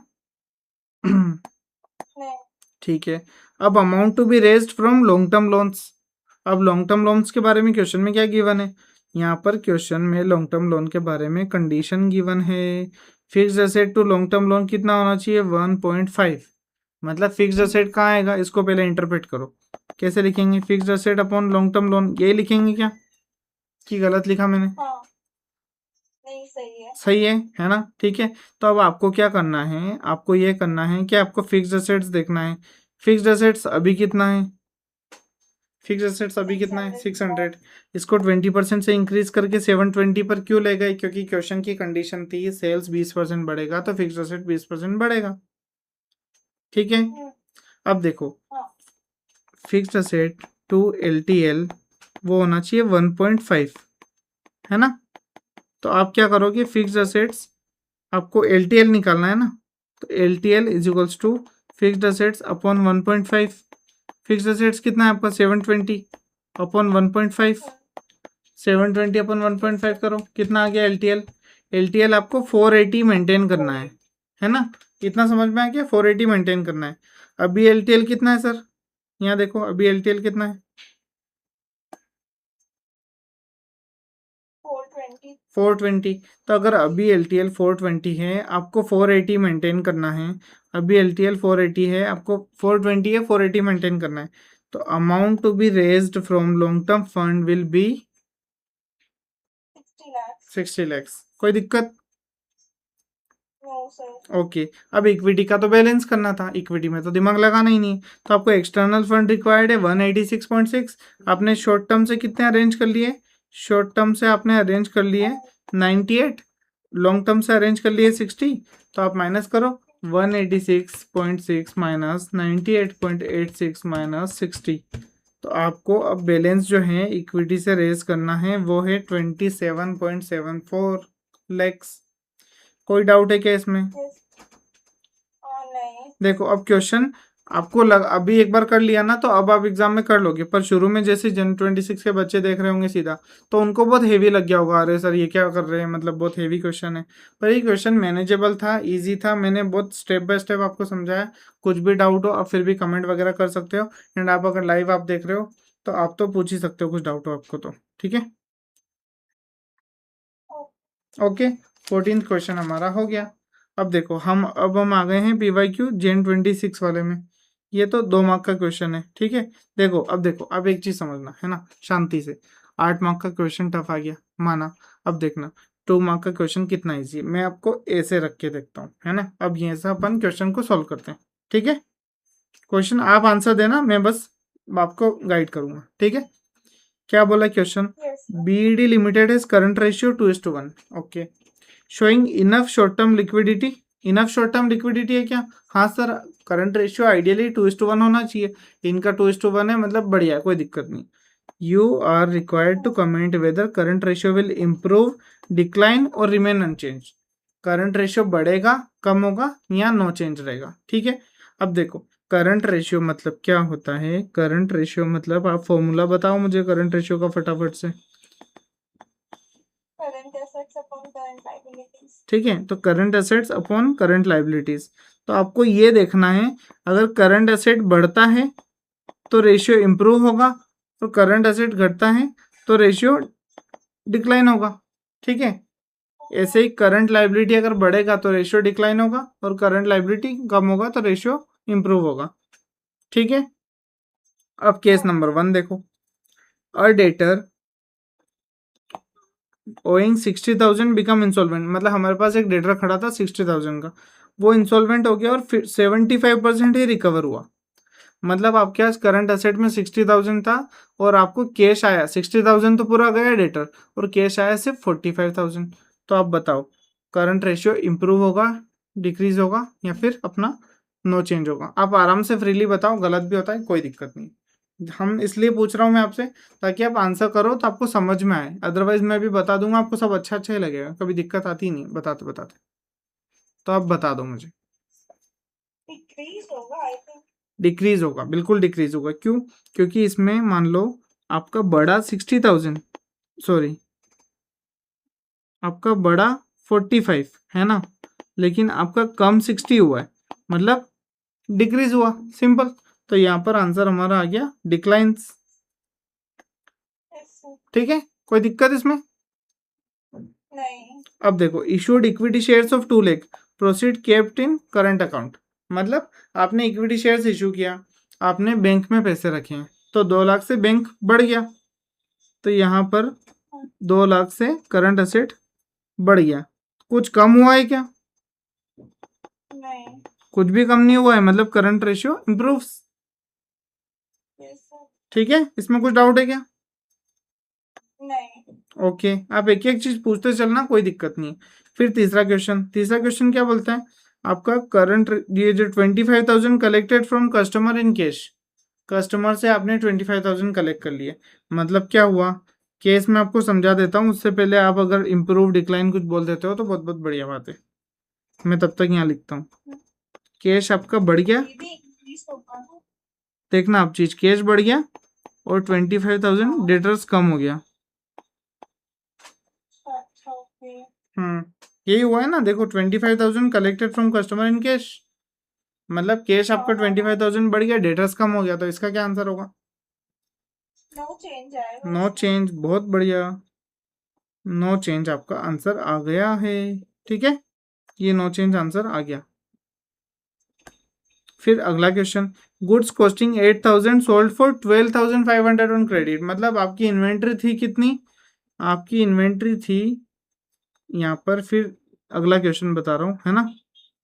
आपकी इन्वेंट्री थी 8 लाख की, इन्वेंट्री थी 8,000 की, सॉरी, और आपने क्रेडिट पर मतलब डेटर्स बना दिए 12,500 के। क्या होगा करंट रेशियो पर इम्पैक्ट? इंक्रीज होगा सर। करेक्ट, इम्प्रूव्स, इंक्रीज, जो भी वर्ड क्वेश्चन में गिवन है वैसा लिख दो। देखो अब 2 मार्क तो मिल ही गए थे ना, मतलब ये इसमें कितनी देर लगी? मैंने तो समझाया, इंटरप्रेट किया, आपको तो इम्प्रूव डिक्लाइन खेल करके खत्म, कोई रीजन भी नहीं मांगे, है ना। तो ऐसे कहीं ना कहीं स्कोप रहता है अच्छे क्वेश्चन भी, मतलब ये 2 मार्क का था, मैं ये नहीं बोल रहा हूँ कि इससे इंसान के एग्जाम्शन आ जाएगा, है ना, ये नहीं बोल रहा हूँ, पर कम से कम थोड़ा सपोर्ट मिलता है, एटलीस्ट आप 40 वाले बैरियर से तो आगे बढ़ जाते हो। ओके, अब हम स्टार्ट करेंगे, कौन सा क्वेश्चन स्टार्ट करेंगे? 24th, क्योंकि हमारा अब ये एमटीपी वाले क्वेश्चन हो गए। एमटीपी वाले जो जो मैं करवा रहा हूँ ना, आप नोट कर लेना, और बाकी की क्वेश्चन आपको क्या करना है, आपको होमवर्क करना है। ठीक है, आपको कुछ भी कहीं पर भी डाउट आता है, आई एम ऑलवेज अवेलेबल, है ना, आप पूछ लेना, पर आपको छोड़ना नहीं है। अगर आपको ऐसा लगता है ना कि सर नहीं मुझे तो ये क्वेश्चन भी आप खुद ही कराओ, आप लिख के करवाओ, तो मैं वैसे क्वेश्चन भी लिख के करवा दूंगा। ठीक है, पर आपको बस छोड़ना नहीं है। मैं अगर आपके भरोसे कोई क्वेश्चन छोड़ रहा हूँ तो मतलब आपको वो क्वेश्चन करना है। ठीक है, ओके सर। अब हम आगे बढ़ते हैं इस क्वेश्चन के साथ। ये question, what do you think, external fund requirement का अलग से यूट्यूब पर डाल देना चाहिए क्या? सही, थोड़ा सा लेंदी है ना। हाँ लेंदी भी, और थोड़ा अलग क्वेश्चन टेस्ट हुआ है ना। जैसे 11th वाला क्वेश्चन था ना, वो भी मैं सोच रहा हूँ कि सेपरेटली एक पार्ट बना के डाल दूँ, तो ऐसे इसका भी डाल देना चाहिए, तो बेटर रहेगा, है ना। तो आपको भी कभी लगे तो आप सीधा वहीं से देख लेना, है ना। ओके। ओके, अब हम क्वेश्चन स्टार्ट करते हैं। गगन प्राइवेट लिमिटेड क्या बोल रहे हैं, फाइनेंशियल ईयर 2025 की बात कर रहे हैं। करंट रेशियो 2.5 है, डेट रेशियो ये है, return on total asset after tax 15 है, टोटल असेट टर्नओवर रेशियो 2 है, जीपी ये है, ये है, ये है, ठीक है, ठीक है, ठीक है, ठीक है। चलो इतना हो गया। अब बताओ क्विक रेशियो कैलकुलेट करके बता दो सर। क्या बोल रहा है, क्विक रेशियो कैलकुलेट करके बता दो। ठीक है सर, बता देंगे, हमको आता है, हम तोड़े क्या, हम तो कर देंगे, अभी फटाफट कर देंगे, है ना, कर देंगे। Yes sir. Net working capital ये दे रखी है, आपको अप्रोच कैसे करना है मैंने आपको बताया। जहाँ एक हाथ फिगर दिख जाए उससे उसका हाथ पकड़ के चल पड़ो गाड़ी। तो नेट वर्किंग कैपिटल हमारी क्या आ गई, नेट वर्किंग कैपिटल हमारी आ गई है क्वेश्चन में 30 lakhs. Net working capital is equals to क्या होता है, current assets minus current liability. Current asset minus current liability. तो ये आ गया अपना 30 लैक्स। हाँ। 30 लैक्स ही है ना क्वेश्चन में, 15 है, यस सर। रुक जाओ 15 है, हाँ ओके। 15 है, ठीक है। अब सी ए माइनस सी एल, सी ए कितना है, सी ए क्वेश्चन में यहाँ पर करंट रेशियो दे रखा है ना। तो हम लिखेंगे 2.5 C L minus C L, लिख सकता हूँ क्या ऐसा।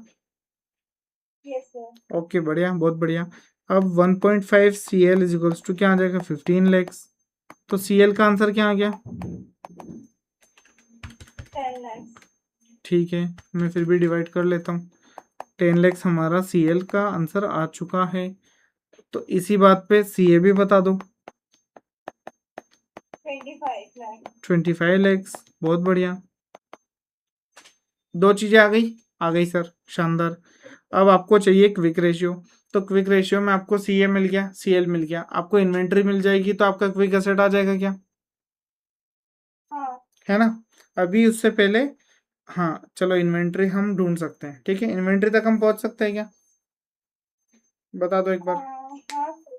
पहुंच सकते हैं, ठीक है। अब एक चीज समझना, यहाँ पर ओपनिंग क्वेश्चन में क्या दे रखी है, फिक्स्ड एसेट्स आपको दे रखा है 30 लैक्स, पर आपको कहीं से कहीं तक सीओजीएस दिख रहा होगा क्या, नहीं। सीओजीएस नहीं दिख रहा है ना। तो अपने को सीओजीएस निकालने के लिए पहले क्या करना पड़ेगा, देखो यहाँ पर फिक्स्ड स्टॉक टर्नओवर रेशियो दे रखा है, आपका टोटल असेट टर्नओवर रेशियो दे रखा है, मतलब आप टोटल असेट से सेल्स निकाल दो, और सेल्स से आप क्या कर दो, जीपी निकाल के सीओजीएस निकाल दो। तो आप इस रास्ते से जा सकते हो, ठीक दिख रहा है रास्ता, है ना। हाँ। तो आपको क्या करना है, आपको ये करना है कि आपका टोटल असेट्स कितना होता है, पहले ये बता दो। 55 lakhs। ओके, टोटल असेट्स आपका हो गया F A plus C A. F A कितना है, एफ ए है आपका 30 और सी ए है आपका 25। तो आपका एफ ए और सी ए मिला के 55 लैक्स हो जाता है, ठीक है। अब एक बताओ, टोटल असेट टर्नओवर रेशियो क्या है, टोटल असेट टर्नओवर रेशियो क्या है बताओ। चलो मैं बता दूंगा, उसमें आपके पास अभी बुक नहीं है, कोई बात नहीं। 2 है ना। तो सेल्स अपॉन टोटल असेट, इसमें तो कोई डाउट नहीं है ना। ये है आपका 2 इंटू आपका टोटल असेट 55 लैक्स है ना, इज इक्वल्स टू आपका सेल्स क्या आ जाता है, सेल्स इज इक्वल्स टू आ जाता है 1 करोड़ 10 लाख रुपए, 1 करोड़ 10 लैक्स आपका सेल्स आ जाता है। ओके, अब एक चीज बताना, इतना तो आपको क्लियर हो गया। अब मुझे बताओ कि fixed asset turnover, fixed asset, एक मिनट यहाँ पर कुछ गिवन था क्या, फिक्स्ड असेट्स अपना हो गया। ओके, इतना क्लियर है सबको, कोई डाउट।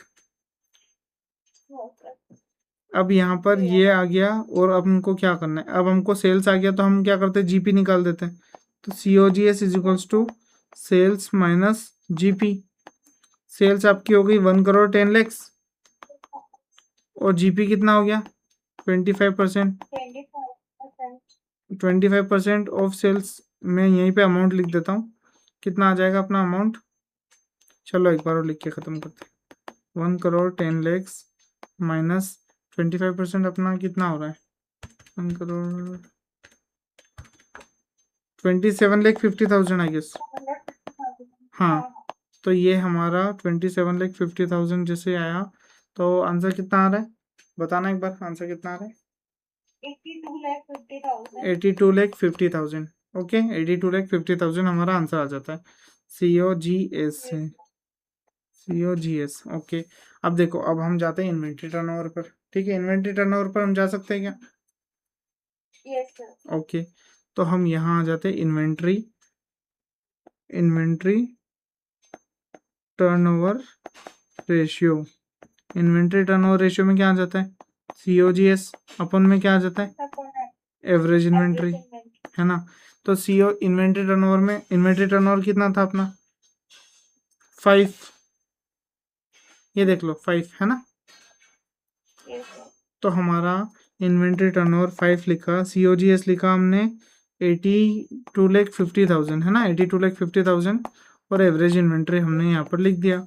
अब एवरेज इन्वेंट्री कितनी आ जाएगी? 16,50,000। 16,50,000। ओके सर, मतलब हमारी एवरेज इन्वेंट्री आ गई है। बहुत बढ़िया। यहाँ पर क्वेश्चन में ओपनिंग स्टॉक दे रखा है 16 लाख, तो हम क्लोजिंग निकाल देंगे, है ना। क्लोजिंग इन्वेंट्री कैसे निकालेंगे? Average inventory is equals to opening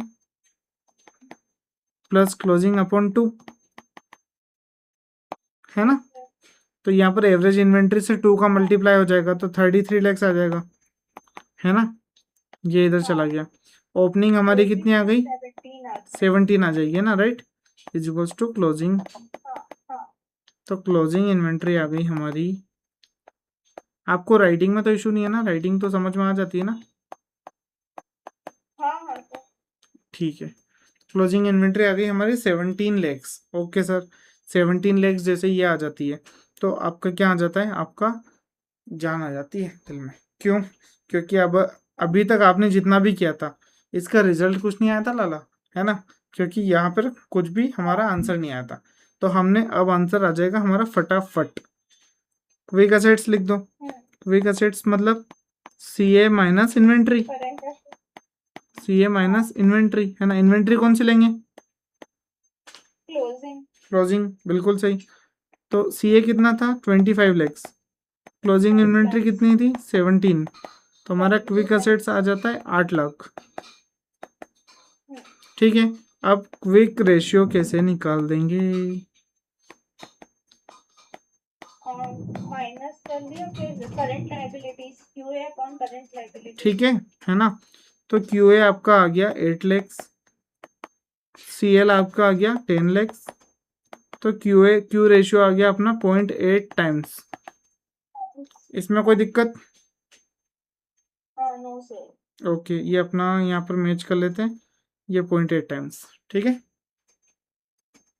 अब फिक्स्ड एसेट टर्नओवर रेशियो निकाल दो सर, वो भी निकल जाएगा। FA टर्नओवर रेशियो क्या आता है? FA टर्नओवर रेशियो का फॉर्मूला बताना। Turnover upon fixed asset. ठीक है, तो सेल्स अपॉन फिक्स्ड एसेट जैसे लिखा, सेल्स कितनी आ गई अपनी? 1 करोड़ 10 लैक्स। फिक्स्ड एसेट्स आ गया अपना 30 लैक्स। आंसर बता दो। 3.66 टाइम्स। 3.67। ऐसे अपर राउंड ऑफ कर दिया करो, है ना। मैं एक पैटर्न नोटिस कर रहा हूँ कि आप अपर राउंड ऑफ नहीं करते हो, तो एक बार कर दिया करो, ठीक है। 3.67 टाइम्स।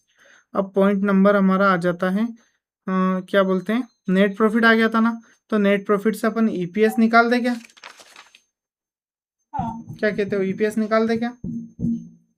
Yes sir. है ना। तो हमारा नेट प्रॉफिट यहाँ आता है, एक मिनट, नेट प्रॉफिट कितना आ रहा है? 1 करोड़ 10 लाख का कितना परसेंट है? एक मिनट से देखो। 15 है। हाँ, रुक जाओ, 15 है, लेकिन ये तो अपना return on total asset after tax है। इसमें अपन ने डेप्रिसिएशन वगैरह लेस करना पड़ेगा, है ना। पहले EAT है, आप ये समझो ये EAT है ना। पहले अपन इसको EAT लिखते हैं। ज़्यादा जो क्वेश्चन में गिवन हो ना, वो लैंग्वेज लिखो, ज़्यादा बेटर रहेगा, ठीक है। 15% है। कितना आया आंसर? 16,50,000। 16,50,000 आ गया, ठीक है। अब इसमें से अपने को क्या करना है? इसमें से अपने को क्वेश्चन में और क्या क्या इन्फॉर्मेशन है, हमेशा कभी भी ऐसा गिवन हो तो प्रेफरेंस देख लो, प्रेफरेंस डिविडेंड और डिबेंचर का इंटरेस्ट देख लो। तो प्रेफरेंस डिविडेंड देख लेते हैं फटाफट। कहाँ गया प्रेफरेंस डिविडेंड, कुछ है क्या, ये रहा 60,000 का 10% मतलब 60,000। 60,000 आपका प्रेफरेंस डिविडेंड आ जाएगा। ठीक है, एक मिनट, ये return on total assets, okay okay, ये थोड़ा सा ध्यान रखना, रिटर्न ऑन टोटल असेट्स है, यहाँ पर एनपी नहीं गिवन है, तो हमको ये 55 लाख से कैलकुलेट करना पड़ेगा। ठीक है, देखो ये अपन फ्लो में ऐसी गलती मुझसे भी हो जाती है, तो अपने को ध्यान रखना है, फ्लो में इतना भी नहीं बहना है। ठीक है, 55 लाख का 15% करो, है ना, कोई दिक्कत नहीं इसमें, अभी हो रही है तो कोई दिक्कत नहीं, पर अपने को इतना अवेयर रहना है। ठीक है, अब जैसे ही आपने क्या लिखा, ईपीएस कैलकुलेट करोगे तो ईएटी माइनस प्रेफरेंस डिविडेंड, ठीक है, अपॉन में क्या करोगे, नंबर ऑफ शेयर्स, तो ईएटी आपका आ गया 8,25,000, प्रेफरेंस शेयर आ गया आपका 60,000, और आप नंबर ऑफ शेयर्स कर दोगे कितने, नंबर ऑफ शेयर्स कर दोगे 1,80,000। ठीक है सर, तो 1,80,000 डिवाइड करो, आपका आंसर आना चाहिए 825 माइनस 60, 4.25 पर शेयर आपका आंसर आना चाहिए। इतना क्लियर है सर। अब प्रोप्राइटरी रेशियो बता दो, प्रोप्राइटरी रेशियो का फॉर्मूला क्या है, प्रोप्राइटर फंड अपॉन में टोटल असेट्स। ठीक है, इतना क्लियर है सबको, प्रोप्राइटरी रेशियो का फॉर्मूला, है ना। अब प्रोप्राइटरी रेशियो हम कैलकुलेट एक बार यहाँ कर लेते हैं। ठीक है, तो हमारा क्वेश्चन में इंफॉर्मेशन गिवन है, डेट इक्विटी रेशियो 1:2 होना चाहिए, है ना। तो हमने क्या लिखा, यहाँ पर लिखा डेट इक्विटी रेशियो 1:2 होना चाहिए। तो मतलब यहाँ पर हमने क्या किया, मैंने आपको समझाया था डेट अपॉन इक्विटी ऐसे लिखना, तो आपको क्वेश्चन इजी पड़ेगा। तो equity is equals to 2 debt हो गया, है ना। अब आपको क्या करना है, टोटल असेट का फॉर्मूला लिखना है, आपको टोटल असेट का फुल फॉर्म लिखना है, क्या, इक्विटी प्लस प्रेफरेंस प्लस आपका डेट प्लस आपका करंट लायबिलिटी। ठीक है, ओके। अब देखो ये इतना हो गया, तो इक्विटी को 2 डेट लिख देंगे, प्रेफरेंस लिख देंगे कितना, 6 लाख। ठीक है,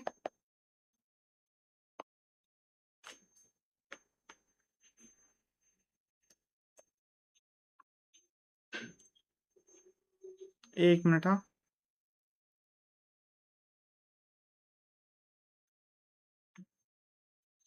ठीक है। अब डेट को क्या लिख देंगे, डेट, और सीएल को क्या लिख देंगे, 10 लाख। ठीक है, तो आपका टोटल असेट्स कितना था, 55 लाख।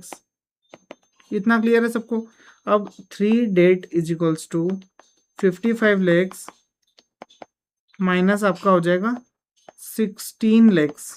ठीक है, तो आपका डेट इज इक्वल्स टू कितना हो जाएगा, डेट इज इक्वल्स टू हो जाएगा 55 माइनस 16, 39। ओके, 39 और डिवाइडेड बाय ये 3 इधर नीचे चला जाएगा, तो डिवाइडेड बाय 3, तो डेट इज इक्वल्स टू हो जाएगा आपका 13 lakhs. Debt is equals to हो जाएगा आपका 13 लैक्स। ओके, और जैसे ही डेट 13 लैक्स हो गया, तो प्रोप्राइटर फंड कितना हो जाएगा, प्रोप्राइटर फंड आपका हो जाएगा, प्रोप्राइटरी फंड 2 डेट, तो 2 डेट मतलब 2 इंटू 13 लाख, तो आपका आंसर आ जाएगा 26 लैक्स। क्या आ जाएगा, 26 लैक्स। जैसे ही आपका प्रोप्राइटरी फंड 26 लैक्स हुआ, तो आपको रेशियो अप्लाई कर देना है, प्रोप्राइटरी रेशियो, इसमें क्या आ जाएगा, इसमें आ जाएगा 26 लैक्स इक्विटी प्लस आ जाता है प्रेफरेंस शेयर 6 लाख का। ठीक है, डिवाइडेड बाय क्या आ जाएगा, प्रोप्राइटरी फंड, यहाँ पर आपको ये लिखने की बजाय आपको यहाँ लिखना चाहिए इक्विटी, वो ज़्यादा करेक्ट वर्ड होगा। ठीक है, प्रोप्राइटरी फंड में इक्विटी प्लस अपना प्रेफरेंस दोनों इंक्लूड होता है। डिवाइडेड बाय कितना आ जाएगा, डिवाइडेड बाय हमारा आ जाएगा 55 लैक्स। ठीक है, 55 लैक्स से जैसे आपने डिवाइड किया, तो आपका आंसर आ जाता है 32 lakhs divided bye 55 lakhs, 32 lakhs divided bye 55 lakhs, 0.58 times. तो ये आपका हो गया कौन सा, क्वेश्चन नंबर 24 कंप्लीट पूरा अच्छे तरीके से, MTP1 सितंबर 25 का। इसमें कुछ हल्के फुल्के ट्रिकी पॉइंट्स थे, बाकी इजी क्वेश्चन था, तो आपको कोई लोड लेने की जरूरत नहीं है। ओके, चलो बढ़िया। फिर हम क्वेश्चन आगे बढ़ेंगे हम 25th क्वेश्चन पर, कि इसमें क्या करना है। क्वेश्चन नंबर 25 जो है आपका MTP 2 सितंबर 25 का, इसमें है ना बहुत इजी सा क्वेश्चन है। बैलेंस शीट के मैंने आपको TYK में और इलस्ट्रेशन में 1-2 क्वेश्चन ऑलरेडी 2-3 क्वेश्चन करा दिए हैं, ठीक है। तो वहाँ से सेम आपको NP ratio, GP ratio, long term loan, ये सारे पॉइंट्स वहीं से उठा के आपको करने हैं। बहुत इजी है, मतलब आपको अगर वो क्वेश्चंस अच्छे से आ गए थे तो आप कर लेना। अदरवाइज किसी बच्चे को ये डाउट आता है कि सर क्वेश्चन नंबर 25 हमारा MTP 2 सितंबर 25 का नहीं बन रहा है, तो आप मुझे कमेंट कर देना या फिर मैसेज कर देना, तो मैं आपको इसका सेपरेटली वीडियो डाल दूंगा यूट्यूब पर, या फिर आपको पर्सनली डाउट सोल्व कर दूंगा, उसकी कोई दिक्कत नहीं है। पर अभी ये क्वेश्चन जो है कराने की ज़रूरत नहीं है, क्योंकि ऑलरेडी ऐसे सिमिलर क्वेश्चन करा चुके हैं। तो हमारा फोकस ये होना चाहिए कि ना कि हम थोड़े यूनिक और सेपरेट अलग टाइप के डिफिकल्ट टाइप के क्वेश्चंस करें। इजी तो मैं एक एक सैंपल सबके करा रहा हूँ, इवन 2-3 क्वेश्चन करा दिए बैलेंस शीट के, ठीक है। आपको कोई दिक्कत अंशिता? नहीं सर। ओके, अब हम क्वेश्चन स्टार्ट करते हैं। क्वेश्चन नंबर 26, ये थोड़ा अलग है। फिर देखो, फिर हमारा ये MTP जनवरी 26 का है, ओके। और फिर यहीं पर हमारा 27 भी फिर इजी है। 27 इजी कैसे है कि आपको बेसिक ये जो आपको ध्यान होगा, ये I think same ditto question है। मैंने आपको बताया था कल, बिल्स पेएबल, बिल्स रिसीवेबल, और फिर यहाँ डेटर वेलोसिटी, क्रेडिटर वेलोसिटी दे दी। TYK में सेम क्वेश्चन था ना, हाँ। है ना। इसमें मैंने आपको बताया था कि अकाउंट पेएबल बोलते हैं, जिसमें ट्रेड रिसीवेबल और बिल्स रिसीवेबल दोनों आते हैं। ये पूरा सेम क्वेश्चन है, बस वहीं से उठा के पूछा है। सेल्स, COGS, सन्ड्री डेटर्स, हमने पहले ये किया था, फिर ये किया था, फिर ये किया था, उसके बाद ये दोनों किए थे, राइट? याद आ रहा है? Yes sir. हाँ, हाँ। तो ये पूरा क्वेश्चन वही है, ठीक है। तो हमको सीधा क्वेश्चन नंबर 28 करना है, फिर 26 करना है, 28 करना है। हमारा RTP MTP वाला पार्ट हो जाएगा। उसके बाद हमारा क्या, RTP सॉरी PYQ और MTP हो जाएगा। RTP में सब इसके सिमिलर क्वेश्चन ही है, मैं आपको एक बार गो थ्रू फिर भी करा देता हूँ। ये हमारा कहाँ जाते हैं हम RTP के क्वेश्चन नंबर, ये देखो RTP सितंबर 25, ये सिमिलर क्वेश्चन है किसके जैसा, कि हमने कल ऑपरेटिंग एक्सपेंसेस कैलकुलेट किए थे ना, सेल्स वगैरह निकाल दी थी, फिर EBIT से बैलेंसिंग फिगर ऑपरेटिंग एक्सपेंसेस आया था, है ना। और ये फिर बैलेंस शीट बनानी है, सेम फॉर्मेट क्वेश्चन में गिवन था। ये 15% डिबेंचर यहाँ लिखा है, तो इसका इंटरेस्ट हम कैलकुलेट करेंगे, आपको ध्यान हो तो 15% डिबेंचर का इंटरेस्ट आएगा। तो ये बस ऐसा ही वाला क्वेश्चन है। ये देखो, इंटरेस्ट ऑन 15% डिबेंचर 1,05,000, तो 1,05,000 डिवाइडेड बाय हम 15% करेंगे, तो हमारा डिबेंचर का अमाउंट क्या आ जाएगा, 1,05,000 डिवाइडेड बाय 15%, ये 7 लाख। हाँ, तो ये हमारा आ जाएगा। तो ये बेसिक सिंपल वो का वही क्वेश्चन है, कट कॉपी पेस्ट है बस। मैंने क्वेश्चन QB में इसलिए रखी है सो दैट आप प्रैक्टिस कर सको। अभी मैं डुप्लीकेट क्वेश्चन रिमूव कर दूंगा, तो आप वही वही क्वेश्चन करोगे तो आपको फिगर्स याद हो जाएंगी। तो QB थोड़ा सा बल्कि आपको लग सकता है, तो उसका रीज़न है डुप्लीकेट क्वेश्चन रखने का, कि कुछ कुछ मैं करा दूँ, कुछ कुछ आप करो, सो दैट बैलेंस हो जाए। वरना आपकी प्रैक्टिस नहीं होगी, मैं क्वेश्चन करा दूंगा तो सेंस नहीं बनेगा।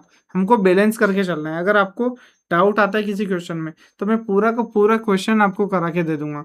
मैं आपको मेरे हैंड रिटन सॉल्यूशन दे दूंगा, मैं आपको व्हाट्सएप पे अगर भेजोगे तो वॉइस नोट दे दूंगा। उसकी आप टेंशन मत लो कि सर क्वेश्चन नहीं करा रहे, क्वेश्चन सारे होंगे, उसकी तो कोई लोड ही नहीं है, ठीक है। ये हो गया। फिर हम ये वाला क्वेश्चन जो 34 है ना, ये मैं एक बार आपको दिखा दूंगा। ये भी थोड़ा अलग टाइप का क्वेश्चन है और थोड़ा बड़ा क्वेश्चन है, तो ये भी मैं आपको यहीं से क्वेश्चन बुक से ही दिखा दूंगा। देखो, ये इतना बड़ा सोल्यूशन है इसका, तो इसमें है कुछ नहीं, बिल्कुल रद्दी क्वेश्चन है। पर ये क्वेश्चन बस इतना बड़ा है ना, इसके साइज से कहीं ना कहीं डेटा संभालने में बच्चे को ऐसा लग जाता है ना कि अरे ये कितना बड़ा क्वेश्चन है, 5-6 पेज हो गए, वैसी वाली चीज़ है। ये इतना बड़ा क्वेश्चन है। फिर क्वेश्चन नंबर 35 जो RTP मई 26 में आया था, पिछली वाली RTP में, तो ये वाला क्वेश्चन आप देखो, ऑपरेटिंग एक्सपेंसेस कैलकुलेट करने की बोल रहा है, share capital reserve and surplus, similar question लग रहा है, ठीक है। ये वैसे तो ये सिमिलर टू MTP मई 26, मतलब ये क्वेश्चन नंबर 28 जैसा है ना। तो 28 क्वेश्चन मैं ऑलरेडी कराऊंगा, तो उसका लोड लेने की जरूरत नहीं, ठीक है। ये क्वेश्चन आपको होमवर्क में करने रहेंगे, आपको डाउट आता है तो मैं पूरा पूरा सोल्व करूंगा, उसकी टेंशन लेने की जरूरत नहीं। पर बस आपको अगर डाउट आता रहे तो ही, वरना पता चले मैं तो पूरा करा दूँ, देख लिया हाँ सर बढ़िया कर रहे हो यार, एक नंबर कर रहे हो, मजा आ रहा है, पर एग्जाम में आपको करके आना है ना, मैं तो बन गया उसी है, तो एग्जाम में आपको करके आना है तो आपको ही करना पड़ेगा, ठीक है। अभी हम 26 करते हैं, ठीक है। स्टार्ट करें 26। Yes sir. ओके, एक मिनट, हाँ।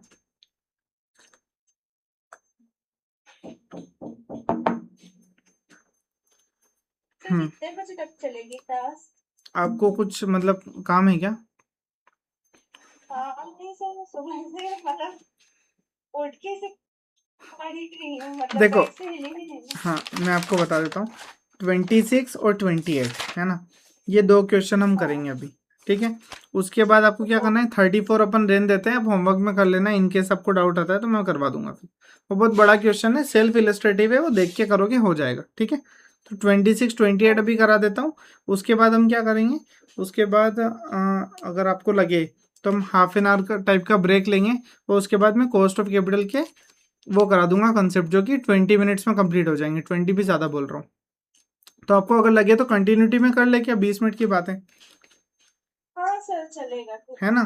तो आप पौने एक तक फ्री हो जाओगे थोड़ा सा लंबा हो गया क्लास, बट आप हाँ फिर रहेगा आपको, फिर अभी ब्रेक मिल जाएगा, आपको पता है ना। हाँ ठीक है, तो 26 आपका ये आ गया question, fixed asset turnover ratio. Fixed asset turnover ratio, अब देखो ये ध्यान रखना, फिक्स्ड एसेट टर्नओवर रेशियो बोला तो दिमाग में क्या आता है, फॉर्मूला बताओ दिमाग में क्या आता है। Turnover upon fixed assets. ठीक है, यहाँ क्या बोला, based on cost of sales, मतलब आपको कॉस्ट ऑफ सेल पर ही बेस्ड करना है, मतलब cost of good sold basically, ठीक है। तो यहाँ पर भी कॉस्ट ऑफ सेल्स पे ही लेना है, ये ध्यान रखना है ना। और कैपिटल टर्नओवर रेशियो बोला है, मतलब क्या आता है, कैपिटल का मतलब क्या है यहाँ पे, कैपिटल टर्नओवर, कैपिटल मतलब share capital, reserve and surplus. Plus preferential capital plus debt, क्योंकि कैपिटल एम्प्लॉयड बोलना चाह रहा है ये ध्यान रखना, मैंने ये एम्बिग्विटी में डाला था कि ऐसे को क्लियर लिखना चाहिए, कैपिटल एम्प्लॉयड बोल रहा है, ठीक है। ओके। एक बार फिर भी नीचे हम देख के कंफर्म कर सकते हैं, कहाँ है कैपिटल एम्प्लॉयड, ये देखो बोला ना, ठीक है। तो अभी हम क्वेश्चन को आगे बढ़ाते हैं, इन्वेंट्री टर्नओवर दे दिया, रिसीवेबल दे दिया, पेएबल दे दिया, जीपी दे दिया, ओके सर। जीपी बता रहा है 8 लाख, तो सेल्स निकाल दे क्या, यस सर। जीपी आ गया 8 लाख,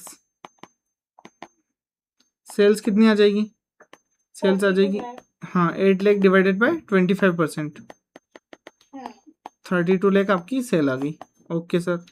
अब बताना यहाँ पर सीओजीएस कितना आ जाएगा, कॉस्ट ऑफ सेल बोल दो, 24 लाख। 24 लैक्स, क्यों, क्योंकि सेल्स माइनस जीपी फॉर्मूला होता है। तो सेल्स आ गई 32 लैक्स, जीपी आ गया आपका कितना 8 लैक्स, तो 8 आपका लाख। ये आ गया 24 लैक्स, ओके 24 लैक्स आपका कॉस्ट ऑफ सेल्स बन गया, बहुत बढ़िया। फिर आप एक बात बताओ, अपने को क्या करना है, no long term loan overdraft कुछ नहीं है। देखो अगर लॉन्ग टर्म लोन इसने दिया ही नहीं है तो कहीं ना कहीं आपका शेयर होल्डर फंड ही कैपिटल एम्प्लॉयड बन जाएगा, ठीक है। इस क्वेश्चन में आपको उतनी दिक्कत नहीं आती है ना, जो मैंने ये पॉइंट समझाया ना कैपिटल एम्प्लॉयड वाला, उतनी दिक्कत नहीं आती है, लेकिन अगर लॉन्ग टर्म डेट दिया होता तो आपका एक फॉर्मूला गलत हो जाता, ओके। फिर हम क्या करते हैं, फिर हम करते हैं surplus amounting to 2 lakh, reserve and surplus अपना 2 लाख का है, ओके। एंडिंग इन्वेंट्री दे दी 20,000 अबव ओपनिंग इन्वेंट्री, मतलब closing inventory is 20,000 more than opening inventory, तो हमको क्या फॉर्मूला लगाना पड़ेगा, एक्स प्लस 20,000 अपॉन में 2, है ना। ये हो गया, ये सारे क्वेश्चन हमने कर रखे हैं, हमारी इतनी प्रैक्टिस हो गई है ना कि अब हमको मुंह पे याद है बिल्कुल, है ना। ओके, प्रैक्टिस बेच का यही फायदा है, बस अच्छे से करते चलेंगे हो जाएगा सब।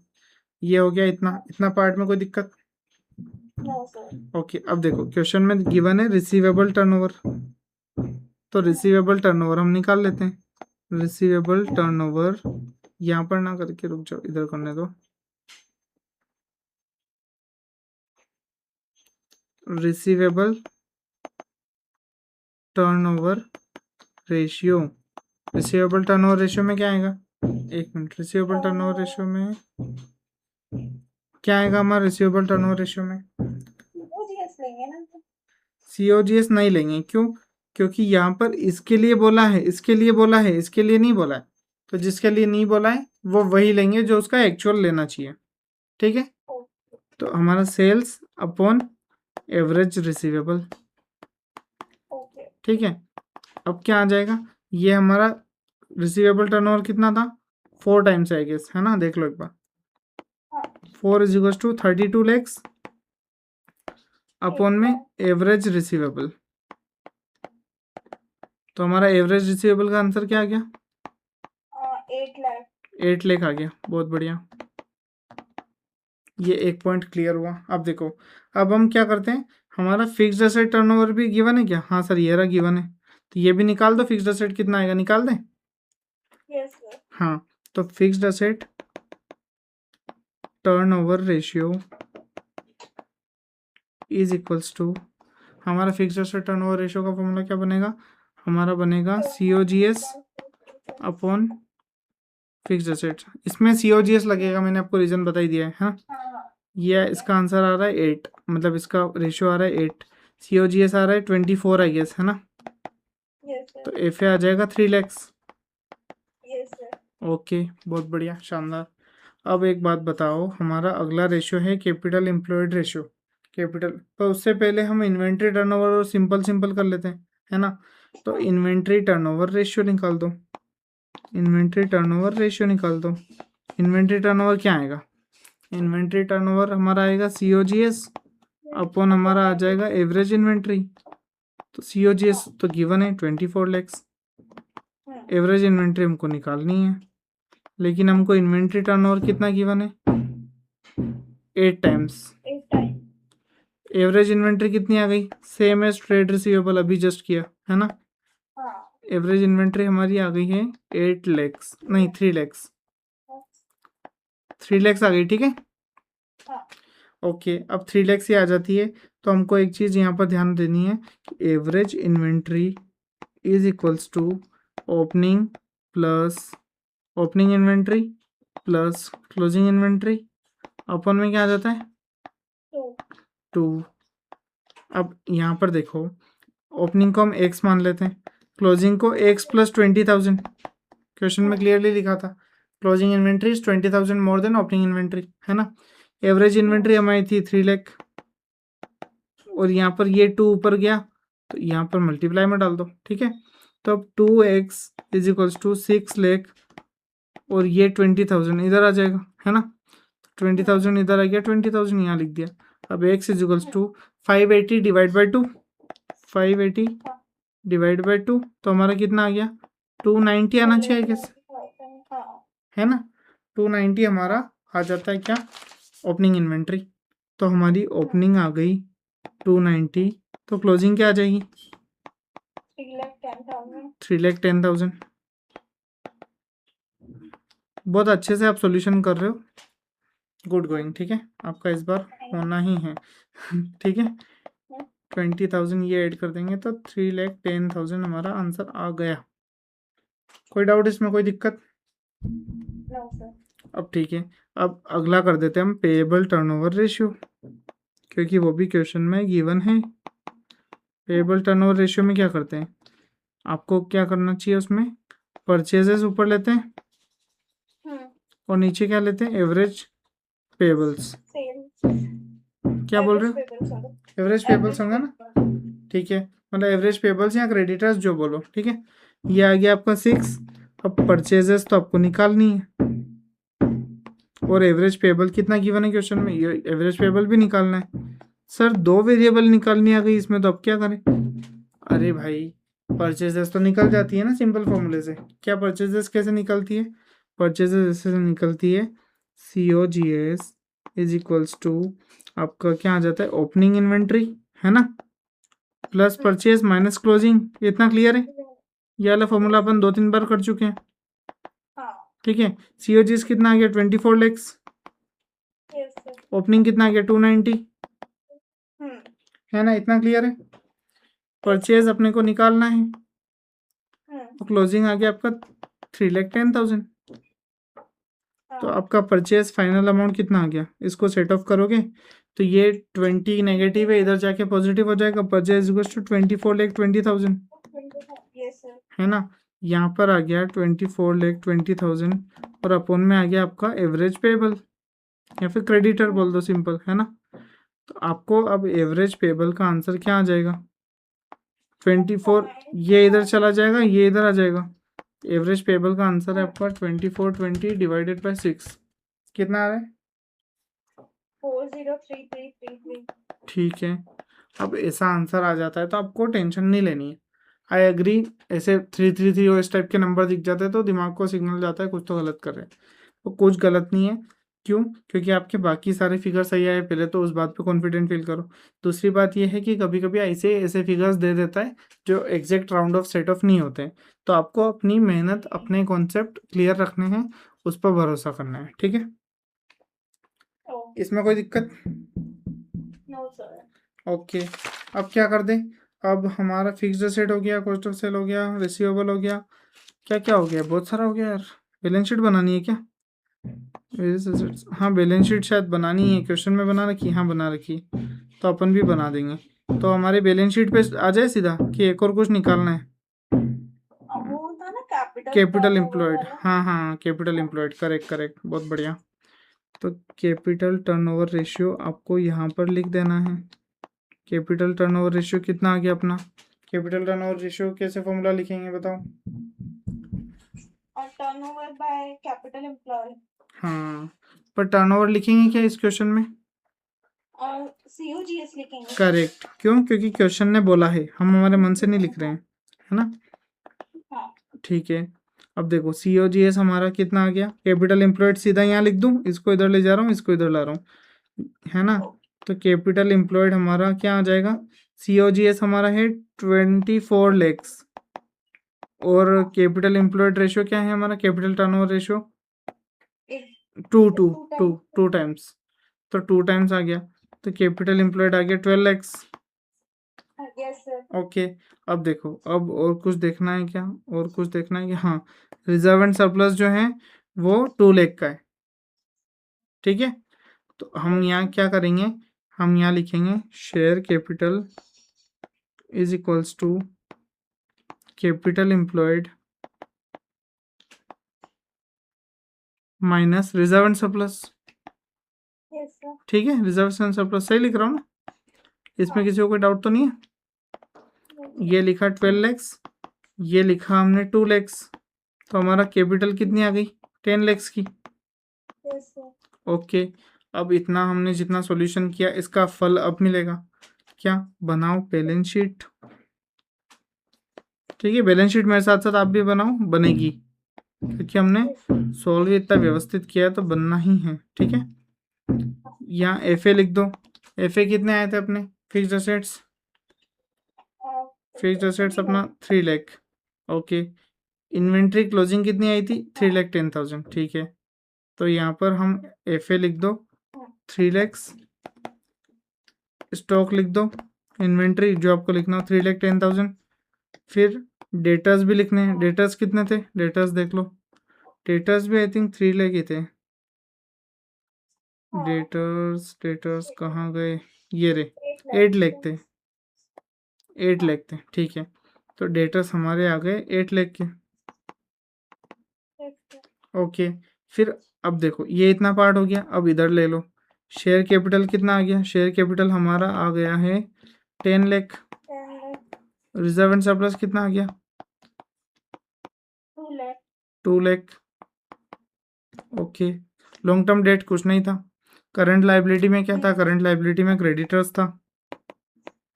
क्रेडिटर्स था हमारा कितना? ये रहा, 40,323। हाँ, तो 404, एक मिनट, 403,333, ठीक है? अब टोटल कर दो, जिस साइड ज़्यादा है अदर साइड में बैलेंस फिगर डाल देंगे।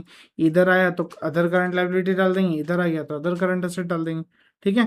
तो ये 10 to 12 14 16 03333, ठीक है? इधर कितना आ रहा है?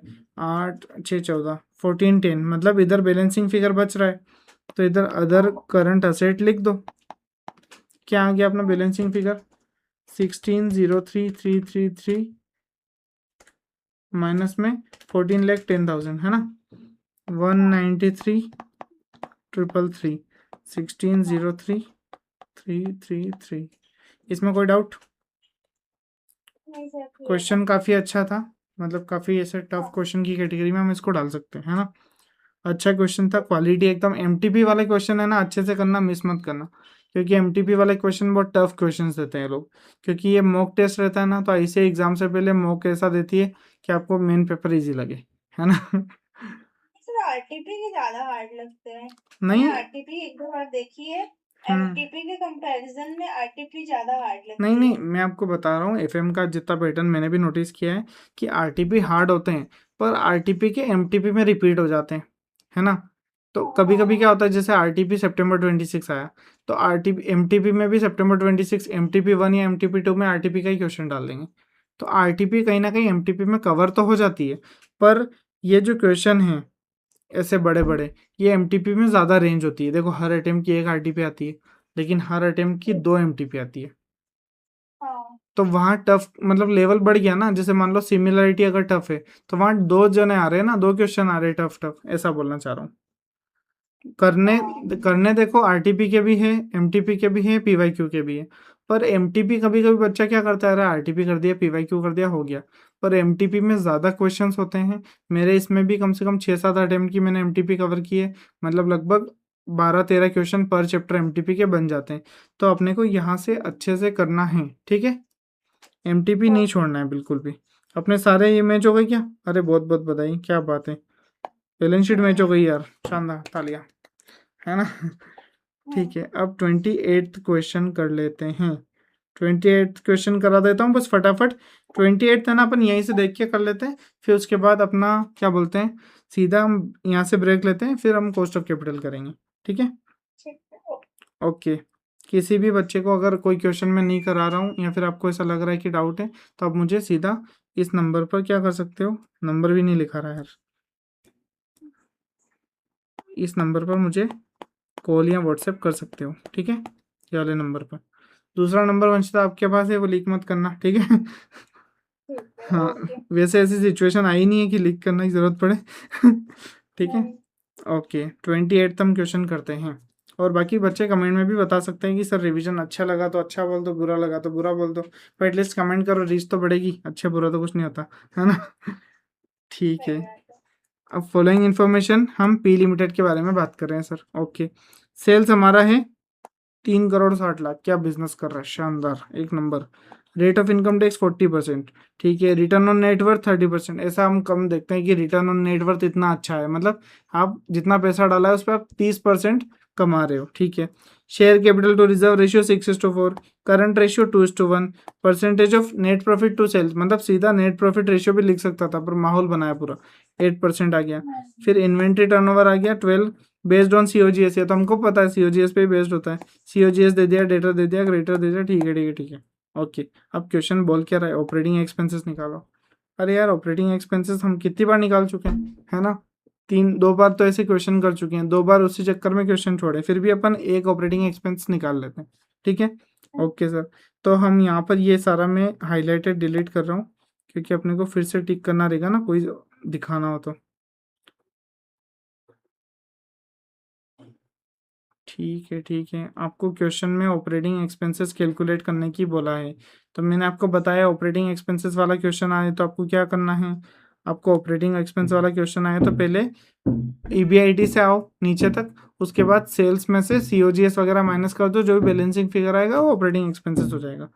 तो हम यहाँ करते हैं क्वेश्चन को यहाँ, ठीक है। नेट प्रॉफिट आपका आ गया 28,80,000। कैसे आया 28 लाख? 28 लाख आया आपका सेल्स इंटू सेल्स इंटू 8%। 8%, ठीक है। तो आपको 28,80,000 आ गया। इसमें क्या करो, इनकम टैक्स जोड़ दो। तो मैंने आपको बेसिक लीवरेज में बताया था क्या, कि ये आपका 60% है, ये आपका 40% है, तो आपको 100% पर आना है। तो क्या करना पड़ेगा, इसके 28 डिवाइडेड बाई 80% कर दो, 60% कर दो, तो आप पहुंच जाओगे 48 लाख। पहुंच गए? Yes sir. ओके शानदार। अब हम अगला बात करते हैं, क्या, डिबेंचर इंटरेस्ट। डिबेंचर इंटरेस्ट है 3,36,000, कहाँ से आया सर, डिबेंचर इंटरेस्ट कहाँ से आया यार, ऐसे ही बताओ बताओ। ऊपर मतलब थोड़ा क्वेश्चन स्क्रॉल में गिवन करके है, आया था। ठीक है, क्वेश्चन में गिवन है, तो 3,36,000 लिख दिया। अब पीबीआईटी आ गया हमारा 51,36,000। Okay sir. अब देखो यहाँ पर रुक जाना है आपको। क्यों रुक जाना है? क्योंकि आप यहाँ से और नीचे मतलब आप इंटरेस्ट डिडक्शन करोगे, ये आपका यहाँ तक बिफोर इंटरेस्ट तो आ गए हो। अब इससे ऊपर सीधा फिर आपका सीओजीएस आ जाता है, सेल्स आ जाता है। तो आपको अब यहाँ से सेल्स के फिगर से आना है। सेल्स लिखा 3,60,000। Okay. Cost of good sold लिख दिए, cost of good sold question से उठा लिए, यहाँ पर ये क्वेश्चन में गिवन थी, ठीक है। अब ये जैसे ही लिखा आपने, और यहाँ पर ये प्रॉफिट है ना, ये वाला पार्ट ये माइनस कर दो, क्योंकि बैलेंसिंग फिगर निकालना है ना। हम जैसे क्या करते थे, हम सेल्स करते थे, फिर COGS करते थे, फिर GP आता था, और यहाँ पर आता था अपना EBIT। तो बीच का जो फिगर है ये वाला, इसको बोलते हैं ऑपरेटिंग एक्सपेंसेस। तो हम ये फिगर निकाल रहे हैं, ठीक है। तो इसलिए हम क्या करेंगे, यहाँ पर हम प्रॉफिट एंड अपना जो भी EBIT आया है उसको भी लेस कर देंगे। तो हमारा टोटल कितना लेस हुआ, 1,95,00,000। तो हमारा ऑपरेटिंग एक्सपेंसेस आ चुका है, ऑपरेटिंग एक्सपेंसेस आ चुका है 1,64,64,000। कोई डाउट है क्या किसी को इसमें? नहीं सर। ठीक है ना। ऑपरेटिंग एक्सपेंसेस के हम ऑलरेडी क्वेश्चन कर चुके हैं, मैंने एक बार और बता दिया। 2 क्वेश्चन और मैंने होमवर्क में दिए हैं, क्वेश्चन नंबर 33 एंड 35। जो आप प्रैक्टिस करोगे तो आपका ऑपरेटिंग एक्सपेंसेस वाली चीज क्लियर हो जाएगी दिमाग में, ठीक है। ठीक है, ओके। आपको यहाँ पर कितने नंबर का क्वेश्चन था, 5 नंबर का क्वेश्चन था, 1 नंबर 2 नंबर तो आपको यहाँ पर मिल जाएगा, ठीक है। अब निकालो शेयर कैपिटल एंड रिजर्व। आपका रिटर्न ऑन नेटवर्थ कितना है, रिटर्न ऑन नेटवर्थ आपका है 30%, ठीक है। तो आपने कितना कमाया, ये देखो नेट प्रॉफिट, मैं आपको यही बताता हूँ, net profit is equals to earning after tax. तो आपका रिटर्न ऑन नेटवर्थ अगर अपन कैलकुलेट करते हैं तो अर्निंग आफ्टर टैक्स ही लेते हैं, है ना। तो आपका ये है 28,80,000, ठीक है। तो इसको डिवाइड में 30% कर दो तो आपकी नेटवर्थ आ जाएगी, है ना। 28 लाख डिवाइडेड बाय 30% आपने किया, नेटवर्थ आपकी आ गई 96 लैक्स। इसमें कोई डाउट? No sir. ओके। अब देखो शेयर कैपिटल और रिजर्व्स, देखो क्या होता है, नेटवर्थ ये रही नेटवर्थ, है ना। तो आपका शेयर कैपिटल और रिजर्व एंड सरप्लस दोनों इसी के पार्ट है। ये है ना, क्वेश्चन में गिवन है कि ये 6:4 के रेशियो में है। तो हम यहाँ लिख देंगे 6/10, 4/10। तो 96 को कर दो, क्या कर दो, 6/10 कर दो और 4/10 कर दो, आपका ये शेयर कैपिटल और रिजर्व एंड सरप्लस आ गया। चलो एक नंबर और क्रेडिटेड, ठीक है, आ गया। 3 नंबर हम कमा चुके हैं इस क्वेश्चन में, 5 नंबर का क्वेश्चन है, 3 नंबर आ चुके हैं, बहुत बहुत बधाई आपको, ठीक है। सक्सेसफुल लिखा दिख रहा है मुझे रिजल्ट में, ठीक है। अब आता है क्लोजिंग स्टॉक। क्लोजिंग स्टॉक कैसे कैलकुलेट करेंगे सर? सर COGS दिया है, हाँ सर दिया है। आपको इन्वेंट्री वाला दिया है क्या, इन्वेंट्री टर्नओवर 12, तो आपको COGS से इसको डिवाइड करना है। तो COGS है आपका 1,44,00,000 और ये अपना इन्वेंट्री टर्नओवर है 12, तो आपका 12 लाख आ जाना चाहिए आई गेस। तो 12 लाख आंसर आ चुका है। बिल्कुल सिंपल क्वेश्चन है, आपको लग रहा है कि टफ है? ऑपरेटिंग एक्सपेंसेस निकालना थोड़ा सा ये आपको ध्यान में याद करना पड़ेगा, अगर ऐसा क्वेश्चन पहले नहीं करा होता है तो थोड़ा टफ पड़ता है ऑपरेटिंग एक्सपेंसेस निकालना। बाकी दोनों पार्ट तो इजी थे बिल्कुल। हाँ सर, फिर हमने 4 नंबर कमा लिए, शानदार, 5 नंबर में से 4 आ चुके हैं। ओके, अब निकालना है फिक्स्ड असेट। फिक्स्ड असेट कैसे करेंगे सर? फिक्स्ड असेट आप देख लो पहले, यहाँ पर अपनी टोटल लाइबिलिटी हो जाती है क्या अपनी, लिंक ये 10 मिनट्स में होने वाली है, अपन तब तक पहले फटाफट क्वेश्चन कर लेते हैं, ठीक है। तो हमारा ये इंटरेस्ट देखो, टोटल लाइबिलिटी हमको कैलकुलेट करनी है, ठीक है। टोटल लाइबिलिटी क्या आएगी, इंटरेस्ट ऑन 14% डिबेंचर 336, तो हमारा डिबेंचर आ गया 24 लैक्स। इसमें कोई डाउट है क्या? अभी पिछला क्वेश्चन मैंने दिखाया था, जितना डिबेंचर का इंटरेस्ट है अपन में रेट ऑफ इंटरेस्ट कर देते हो तो डिबेंचर का अमाउंट आ जाता है। जैसे हम क्या करते हैं, ये हम करते हैं debenture interest is equals to debenture amount into rate of interest, है ना। तो यहाँ पर क्या करना है, यहाँ पर इसको इधर ले जाना है, इसको इधर लाना है, तो क्या आएगा, debenture amount is equals to debenture interest upon rate of interest, ठीक है। या फिर इसको आप KD भी बोल सकते हो, वो मैं अगले चैप्टर में पढ़ाऊँ कॉस्ट ऑफ कैपिटल में। इतना क्लियर है? किसी को कोई डाउट है क्या? क्लियर है सर। ओके, तो हम यहाँ शुरू करते हैं। हमारा ये इतना पार्ट हो गया। शेयर कैपिटल हमने निकाल ली थी, अभी निकाली नेटवर्थ से। रिजर्व एंड सरप्लस निकाल लिया था, डिबेंचर निकाल लिया था। अब देखो क्रेडिटर क्वेश्चन में गिवन है क्या, दिख रहा है क्या क्वेश्चन में? हाँ 16 लाख। ठीक है, तो 16 लाख यहाँ जैसे ही डाला आपका आ गया टोटल लाइबिलिटी। टोटल लाइबिलिटी जैसे ही आपका आया, अब अपन ने क्या किया, अपने को क्या निकालना था, एक और क्वेश्चन क्या बोल रहे, फिक्स्ड एसेट निकालना है ना। ठीक है, तो जैसे ही आपका टोटल लाइबिलिटी आया, करंट रेशियो क्या 2:1 बता रहा है। ठीक है सर, तो करंट रेशियो 2:1 बता रहा है। क्रेडिटर्स आपका एक ही लाइबिलिटी दिख रही है, क्रेडिटर्स, तो करंट एसेट कितने हो जाएंगे, करंट रेशियो अगर 2:1 है और क्रेडिटर 16 लाख है, मतलब मैं ये कहना चाह रहा हूँ कि C R current ratio is equals to C A upon C L. ये 2 है, ये सी ए है, ये 16 लैक्स है, तो अपना करंट एसेट कितना हो जाएगा, 32 लाख। 32 लैक्स हो जाएगा, 16 उधर चल जाएगा। ठीक है, तो 32 लैक्स हमारा ये आ गया। टोटल लाइबिलिटी अगर बन रही है, टोटल लाइबिलिटी अगर कितनी बन रही है, माइनस सी ए करूँगा तो मेरा एफ ए आ जाएगा। इतना सबको क्लियर है ना। हाँ। तो माइनस सी ए कितना, सी ए तो अपना गिवन है 32 लैक्स, पर टोटल लाइबिलिटी कितनी बन रही है, अभी तो कैलकुलेट की थी सर, ये रही 1,36 लैक्स, 1,36 लैक्स। तो अपना क्या आएगा, अपना आएगा एफ ए 1,04 लैक्स। ठीक है, जैसे ही फिक्स्ड एसेट 1,04 लैक्स आता है, अपने को क्या पूछा है, फिक्स्ड असेट्स, तो फिक्स्ड असेट्स 1,04 लैख आ चुका है, ये देखो मैच हो गया। किसी को कोई डाउट है इसमें? ठीक है, ये अपना क्वेश्चन खत्म। हमारे आरटीपी एमटीपी वाले क्वेश्चंस भी पूरे हो गए हैं। आरटीपी में सिमिलर क्वेश्चंस ही हैं, तो ये क्वेश्चन नंबर 28 बहुत इंपॉर्टेंट है, ये अच्छे से कर लो, ये बहुत ज़्यादा रिपीट हो रहा है। ये 2-3 आरटीपी में आ चुका है, एमटीपी में आ चुका है, एक ऊपर भी पहले आ चुका था। ये बहुत इंपॉर्टेंट क्वेश्चन है, मार्क कर लो, ये अच्छे से कर लेना। ठीक है, फिर हम मिलते हैं next cost of capital chapter में। Okay, bye bye.